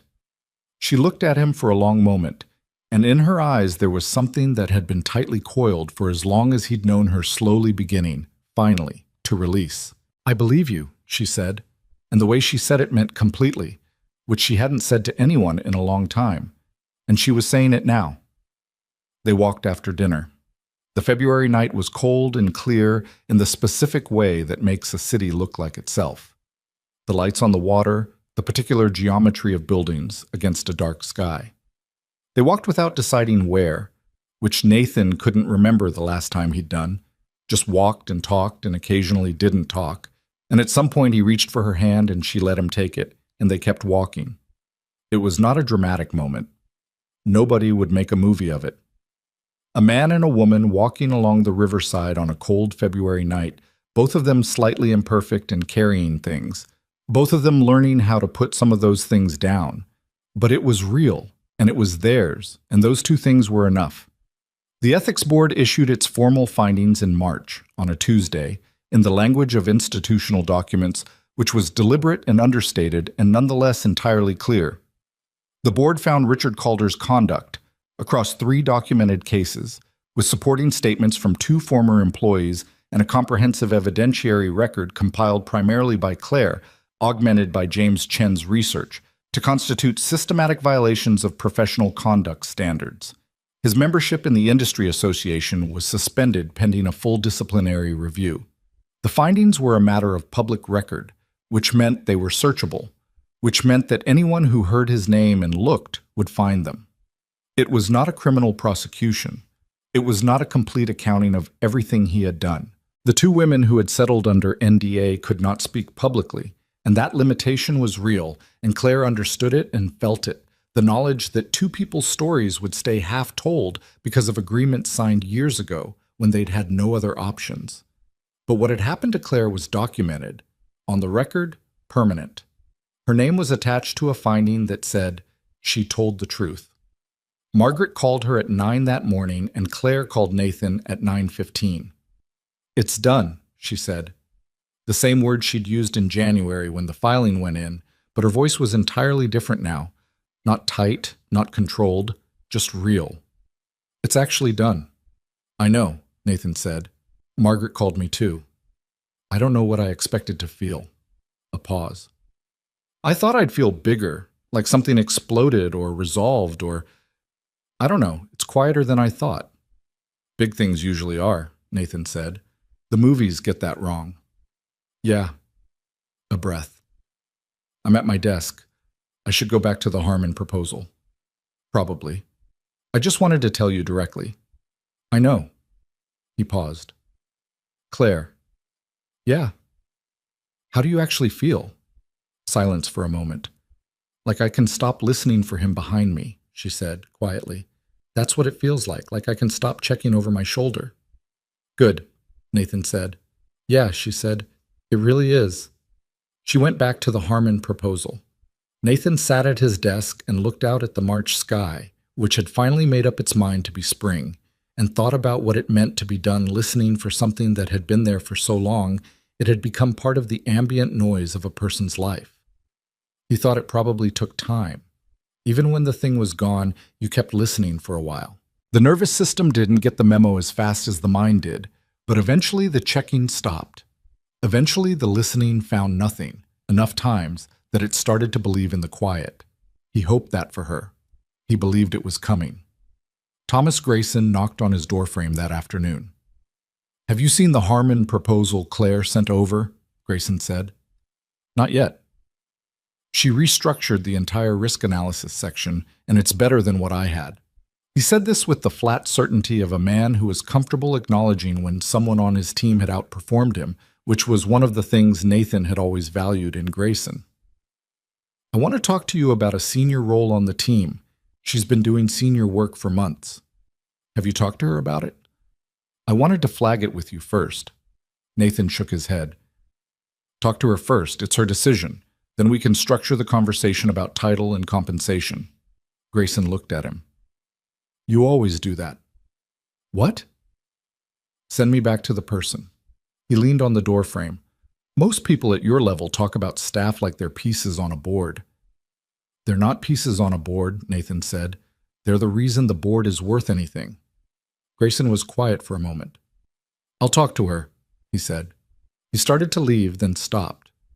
For what it's worth, and I'm only saying this once, so pay attention, you did right by her.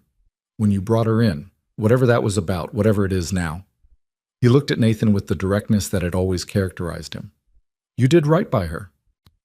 He left before Nathan could respond, which was probably intentional because Grayson was also one of those people who said necessary things and then didn't wait around to be thanked for them. Nathan turned back to the window. Spring was arriving in the way it arrived here, tentatively, like it wasn't sure yet how committed it was prepared to be. The trees along the street below were starting to consider their options. He thought about what Marcus had said in the car, months ago. I don't want things to get weird. Things had gotten complicated. Not weird, complicated, which was different. Complicated meant you had to hold multiple true things at once, a professional relationship and a personal one, 2 children who were best friends, and 2 adults figuring out what they were to each other, a past that had left marks, and a present that was asking them both to be braver than their damage had taught them to be. Complicated was not the same as wrong. It was the Saturday in April, 3 weeks after the ethics board decision, that Nathan understood something he'd been circling for months. They were at the park. It was the first genuinely warm Saturday of the year, the kind of day that made the whole city come outside with the slightly stunned quality of people who hadn't quite believed in warmth until they felt it again. The oak tree was full of new leaves. Marcus had gotten his permanent front tooth finally, which had changed his face in a way that was still catching Nathan off guard. Still his son, but incrementally less the boy he'd been a year ago, incrementally more the person he was becoming. Emma had grown too. Not dramatically. Children grew the way things grew, continuously and invisibly, until you noticed it all at once. But she was taller, and her vocabulary had added several words of disputed origin that Claire was addressing with varying success. And she'd started at a new preschool in February that she'd been resistant about and had then decided, on her own timeline, was acceptable. They were in the sandpit. Marcus was building something that he'd described as an aqueduct, which he'd learned about in school and found remarkable. And Emma was providing structural consultation that Marcus was accepting with more grace than he would have 6 months ago. Nathan and Claire were on the bench. The bench, their bench, with the slightly uneven left leg that Nathan had meant to report to the Parks Department and never had. Grayson talked to me, Claire said. She wasn't looking at him, watching the kids. I heard, Nathan said. What did you think? I told him I needed a week to consider it. That seems right? He seemed surprised I didn't say yes immediately. She glanced at Nathan sideways. I think he expected gratitude to be faster than thought. That's Grayson's one blind spot, Nathan said. He values people correctly and then assumes they'll process it at his pace. Claire smiled slightly. I'm going to say yes. I thought you would. But I needed the week to make sure it was yes because I wanted it, not yes because I felt like I should want it. She looked back at the kids. There's a difference. There is, he said. They sat with that for a moment. I've been thinking about the community program, she said. The financial literacy piece. I thought you might be. Not yet. Not until I've been in the senior role long enough to know it's mine. She paused. But eventually. Whenever you're ready, Nathan said. She nodded.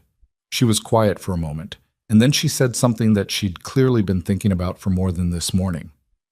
I spent a lot of time telling myself I just needed to get stable, get financially stable, get Emma stable, get professionally stable.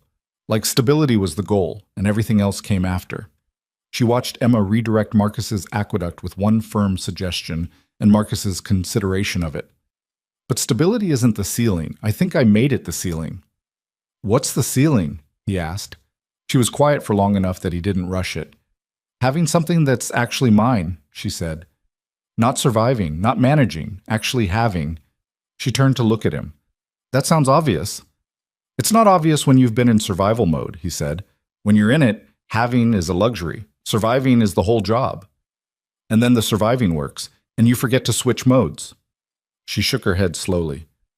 Emma's the one who told me. Emma told you?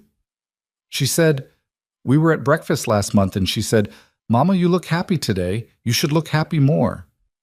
Claire's voice did something complicated for a moment. She was eating cereal, like it was the most obvious thing in the world. Nathan looked at the aqueduct, which was progressing significantly under joint management. Kids are honest about the things adults learn to be diplomatic about, he said. She wasn't diplomatic, she was... Claire stopped. She was right, and she said it without an agenda, just as information. She paused. I didn't realize how much I'd been performing okay for her until she said I actually looked it. There was a version of this moment that would have been a good place for Nathan to say something wise, something that wrapped the observation up cleanly. He didn't. He sat with it, because some things didn't need a response, just acknowledgement. After a while, he said, My mother called last Sunday. She calls every Sunday at 9. She asked about you directly this time, by name. Claire turned to look at him. What did you tell her? I told her you were doing well. A pause. She said that was nice, and then asked when she was going to meet you. Claire held his gaze. What did you say? I said soon, he said, if you were okay with that. She looked at him for a long moment, and he watched something in her face move through the last of its processing, the final check, the last pass of the wariness that had been there for so long it had become part of her expression, the residue of a woman who had learned the hard way that good things could be instruments, that warmth could precede a request. She seemed to arrive, finally, at the conclusion that had been building for a year, that some things are exactly what they appear to be, that a man can show up without wanting something in return, can be consistent not because he's calculated what consistency costs and found it acceptable, but because it's simply who he is. Soon sounds good, Claire said. Nathan nodded. He looked back at the sandpit. The aqueduct appeared to be working. Marcus had diverted a small amount of water from a dribbled bottle into the channel, and it was moving, slowly, imperfectly, finding its way through the structure by process of gravity and whatever adjustments Emma was making at the receiving end. It actually works, Nathan said, surprised. She widened the channel on her end, Claire said. I watched her do it while you were talking. He doesn't know she fixed it. Should we tell him? He'll figure it out. She watched her daughter pat the sand into shape with the quiet satisfaction of someone who solved problems without needing credit for them. She does that, fixes things without making it a thing. 5 years old, Nathan said. I know. The pride and the tiredness and the love all present at once in her voice, the mixture that was what parenthood actually sounded like when nobody was performing it. She got that from somewhere. He looked at Claire. Yeah, he said. She did. Nathan Holloway proposed on an evening in October, 14 months after the afternoon he'd first watched a woman leave a restaurant without eating. He had not planned it the way things got planned in movies. No restaurant with a private room, no orchestrated moment, no ring hidden in dessert. He had thought about it for a long time and concluded that what he knew about Claire made the orchestration wrong, that what she would want, what would mean something to her specifically, was not a performance but a true thing said plainly. They were at his house. Marcus was in bed.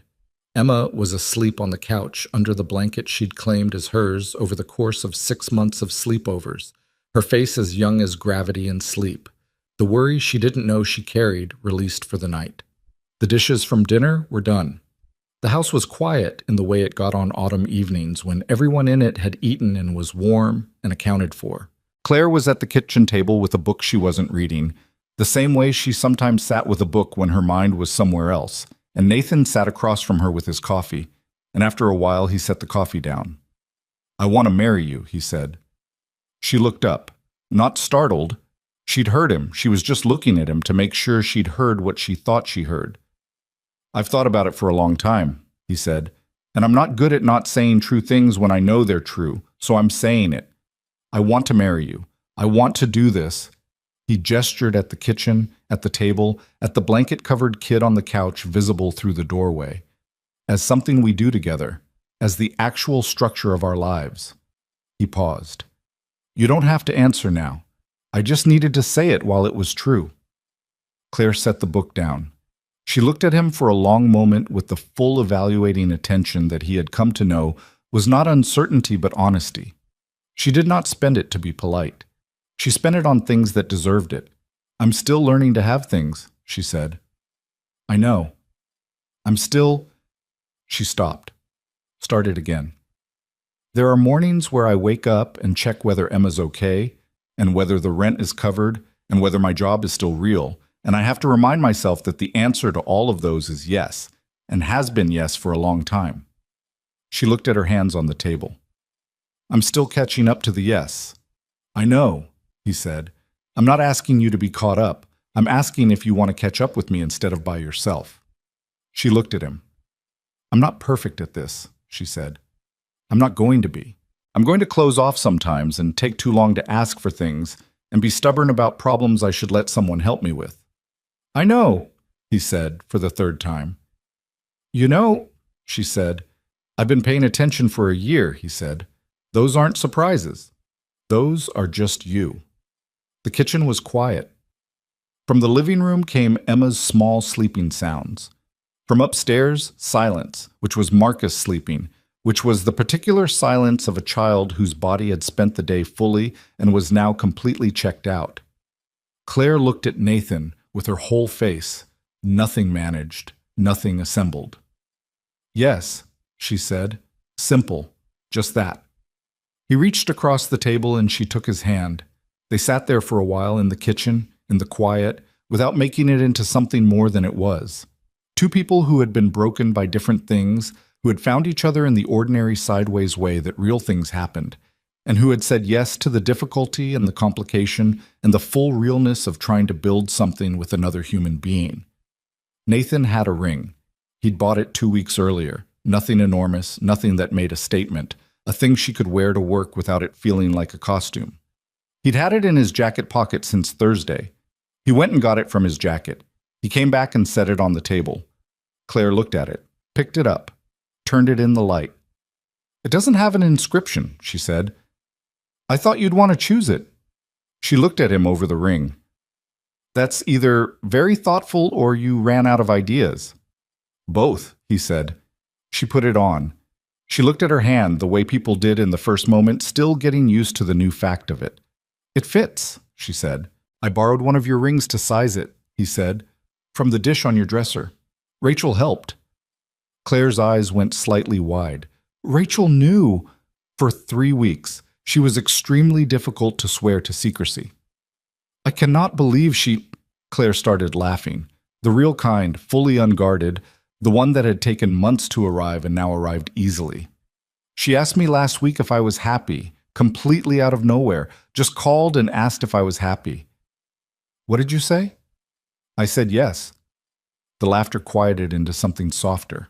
"I said yes, and I meant it, and she said good and changed the subject. And I didn't know why." She shook her head, still smiling. "Rachel." Nathan looked at her, across his kitchen table, in the house that had been too big and quiet for 3 years, with a ring on her finger and a laugh still in her voice, and someone else's kid asleep on his couch, and his son upstairs who had, in his own 7-year-old way, been preparing for this since he'd first decided Emma's mom was good at math. He thought about what it had taken to get here. Not the legal process, not the professional navigation, not the Calder situation, though all of those were real. He meant the other kind of distance, the kind you covered not in miles but in willingness. The incremental daily decision to remain open to another person's reality, to not let your history shrink what the present was allowed to be. He had not always been good at that. After Diane, he had been efficient at grief and bad at need, which was a specific failure mode he'd spent time understanding with a therapist he still saw twice a month in a small office on Maple Street. He had used his ability to function as an argument that he was fine for longer than was true. Claire had done something similar with different architecture, used her capability as a wall between herself and anything that might require her to trust it. They had both, separately, become expert at surviving in ways that made vulnerability look optional. It was not optional. That was the thing neither of them had been able to learn alone. You could do it alone for a while. You could be capable and functional and provide for the people who depended on you. You could rebuild your professional life and secure a safe apartment and prove to yourself that you were not the story someone else told about you. All of that was real and mattered and was genuinely hard. But eventually the surviving was done, and what was left was the question of what you did with the life you'd saved. You couldn't answer that question alone either. They told the kids on Sunday morning Marcus had already intuited something. He'd been reading Nathan's silences for years and had developed an accuracy that would have been impressive in an adult. But Emma had not, and so when Claire sat on the floor of Nathan's living room with Emma in her lap and said, "Emma, I have something to tell you," Emma stopped what she was doing and gave her mother the full attention she deployed for things she understood to be important. Claire showed her the ring.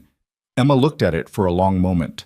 Then she looked at Nathan, then at Marcus, who was sitting very still on the couch with the expression of someone who has finished processing and arrived somewhere. "Does this mean," Emma said carefully, "that we're going to live here?" "We're going to figure that out," Claire said. "It means Nathan and I are going to get married, and we're going to make a plan together, a real one, and you and Marcus are going to be part of what we plan." Emma considered this. "Is Marcus going to be my brother?" she said. Marcus looked at Emma. His expression was the face he made when he was genuinely uncertain about something but didn't want to show it, which Nathan recognized as the face he himself made in board meetings. "I could be," Marcus said, "if you want." Emma looked at him with the thorough assessment she'd given Nathan in the doorway 7 months ago. "You still owe me a discussion about hexagons," she said. "I know," Marcus said. "Okay," Emma said. "Then, yes." Marcus nodded with the gravity of a concluded negotiation. Nathan looked at Claire. Claire looked at Nathan. Neither of them said anything, but something moved between them that was partly laughter and partly something too large and complicated for laughter. Emma climbed off Claire's lap and went to Marcus on the couch, and Marcus shifted over to make room without being asked, and Emma sat beside him and they resumed whatever they'd been doing with the complete adaptability of children, who absorb enormous changes and immediately continue being themselves. Nathan's mother came to visit in November, as she did every Thanksgiving, and the house had more people in it than it had ever had during her visits. Rachel driving up from Portland, Marcus's energy filling every room, Emma, who had decided within 12 minutes of meeting Nathan's mother that she was a reliable source of baked goods, and had adjusted her position accordingly. His mother pulled Nathan into the kitchen on the first evening, which was where she had all her important conversations, the kitchen being the room she trusted. "She's good," his mother said, without preamble. "I know," Nathan said. "She's real." His mother said it with the precision of someone who understood the difference. "Not performed. She gets tired, and she gets quiet, and she doesn't turn it on for me just because I'm your mother." "No," Nathan said.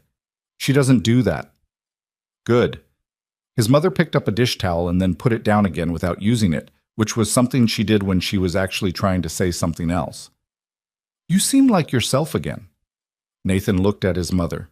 She was 71, with the particular quality of a woman who had raised her son alone through circumstances that had required her to be harder than she'd wanted to be, and who had spent the last decade slowly allowing herself to be softer now that the hardness had done its job.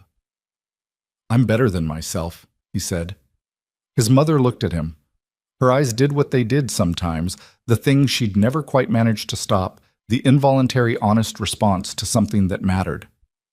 "Good," she said, for the second time. She picked up the dish towel again, this time with purpose. "Go back in there. That woman is running interference on Rachel, who has had 2 glasses of wine and is telling the story about the parking lot, and someone needs to stop that." "What story about the parking lot?" "I don't know. I'm afraid to find out." She turned back to the counter. "Go." He went. The wedding was in April, the following year. Not large. Neither of them had wanted large. 40 people in the backyard of a friend's property outside the city, on a day that was cold in the morning and warm by the afternoon, in the unpredictable way of April, which was appropriate, Nathan thought, for 2 people who had learned to be okay with things that couldn't be fully predicted. Marcus stood next to Nathan. Emma stood next to Claire. Emma was wearing a yellow dress that she had selected with complete certainty and which had not been argued with by anyone who valued their time. She carried a small bunch of flowers that she'd assembled herself from options provided, with the focused artistry of a child who took aesthetic decisions seriously. The ceremony was short and real. Not scripted to performance, they'd both resisted the language that turned weddings into theater, the invocations of perfect love and effortless partnership. What they'd written instead was plain and honest and didn't promise anything that wasn't true. Claire said, "I am not easy to know, and you learned me anyway. I am not easy to love, and you didn't find that a problem. I spent a long time making walls, and you sat outside them without asking me to take them down. I want to spend the rest of my life being someone who deserved that patience." Nathan said, "I watched you put a menu card back in its stand when you thought no one was looking. You were careful even when it cost you something. You have been careful with everything that mattered: your daughter, your work, your word, your heart. I will spend the rest of my life being worthy of that carefulness." Emma cried during this, which surprised everyone, including Emma, who had not anticipated it and was briefly furious at herself about it before deciding it was acceptable. Marcus handed her his folded handkerchief, which he had brought specifically because Nathan had told him it was the kind of thing worth being prepared for, and Emma took it and used it and kept it, and Marcus counted this as a fair trade. Afterward, there was food and music, and Rachel giving a toast that was funny and true and made Claire laugh until she couldn't see, and Nathan's mother dancing with Emma, who had decided this was the best day she could remember, and Marcus falling asleep on a chair at 9 o'clock with his tie loosened and his shoes off, perfectly comfortable with having been fully present for something important and now being fully done. Nathan found Claire at the edge of the yard, near the fence where the flowering trees were doing what April trees did, committing fully to the idea of bloom after a long, cold wait. She was just standing there, looking at them. He went and stood beside her. "Okay?" he asked. "Better than okay," she said. She shook her head slightly. "I'm thinking about a year ago, what I thought my life was going to be." "What did you think it was going to be?" "Smaller," she said. "I thought it was going to be smaller." She turned to look at him. "I thought I'd used up the big things."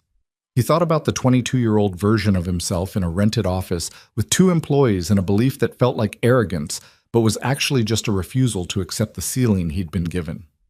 He thought about Marcus at 7, handing Emma a handkerchief he'd thought to bring. He thought about a menu card placed neatly back in its stand by a woman who insisted on small dignities even when larger ones had failed her. "Nobody uses up the big things," he said. "We just forget that sometimes, when we're trying to survive." Claire took his hand. She looked back at the trees. "I want to do the community program," she said. "The financial literacy piece." "I'm ready." "Tell me what you need," he said. "Time, resources, someone to leave me alone while I build it and trust that I know what I'm doing." "Done," he said.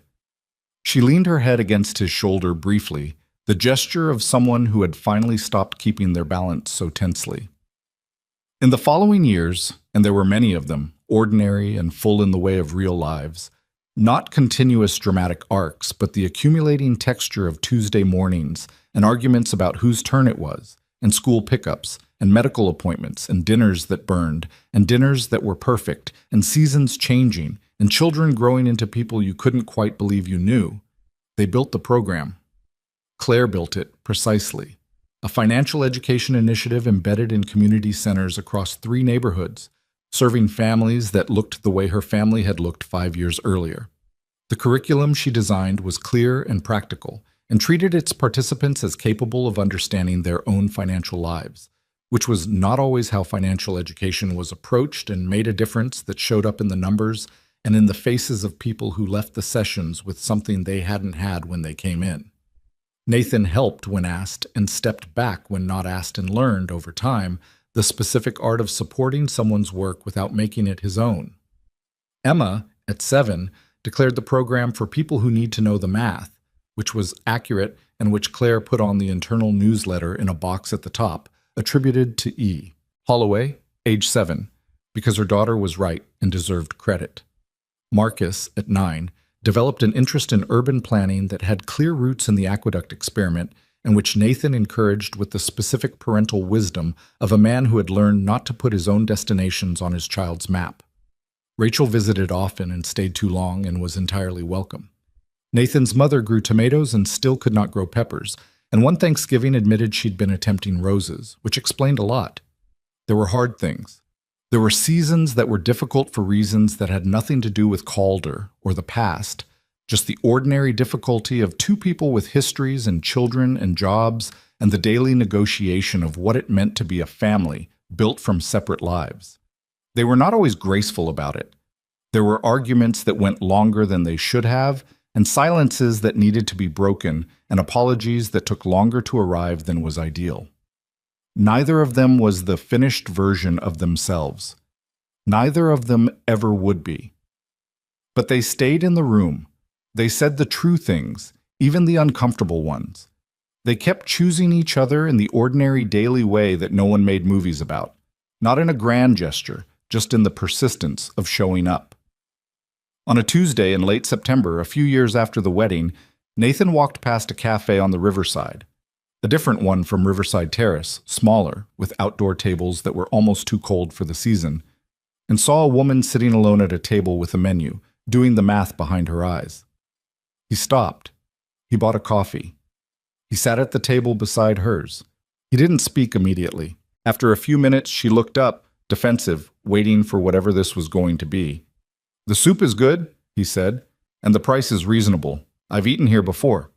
She looked at him, looked at the menu, looked back at him. "You don't know what I was thinking," she said. "No," he said, "but the soup is genuinely good, and the price is on the lower part of the board." She was quiet for a moment. Then she looked at the menu again, at the lower part of the board. She ordered the soup. He finished his coffee. He left. He called Claire on the walk back to the office and told her about it, and she was quiet for a moment, and then she said, "Did she take it?" "She ordered the soup," he said. A pause. "Good," Claire said. "That's good, Nathan." "Yeah," he said.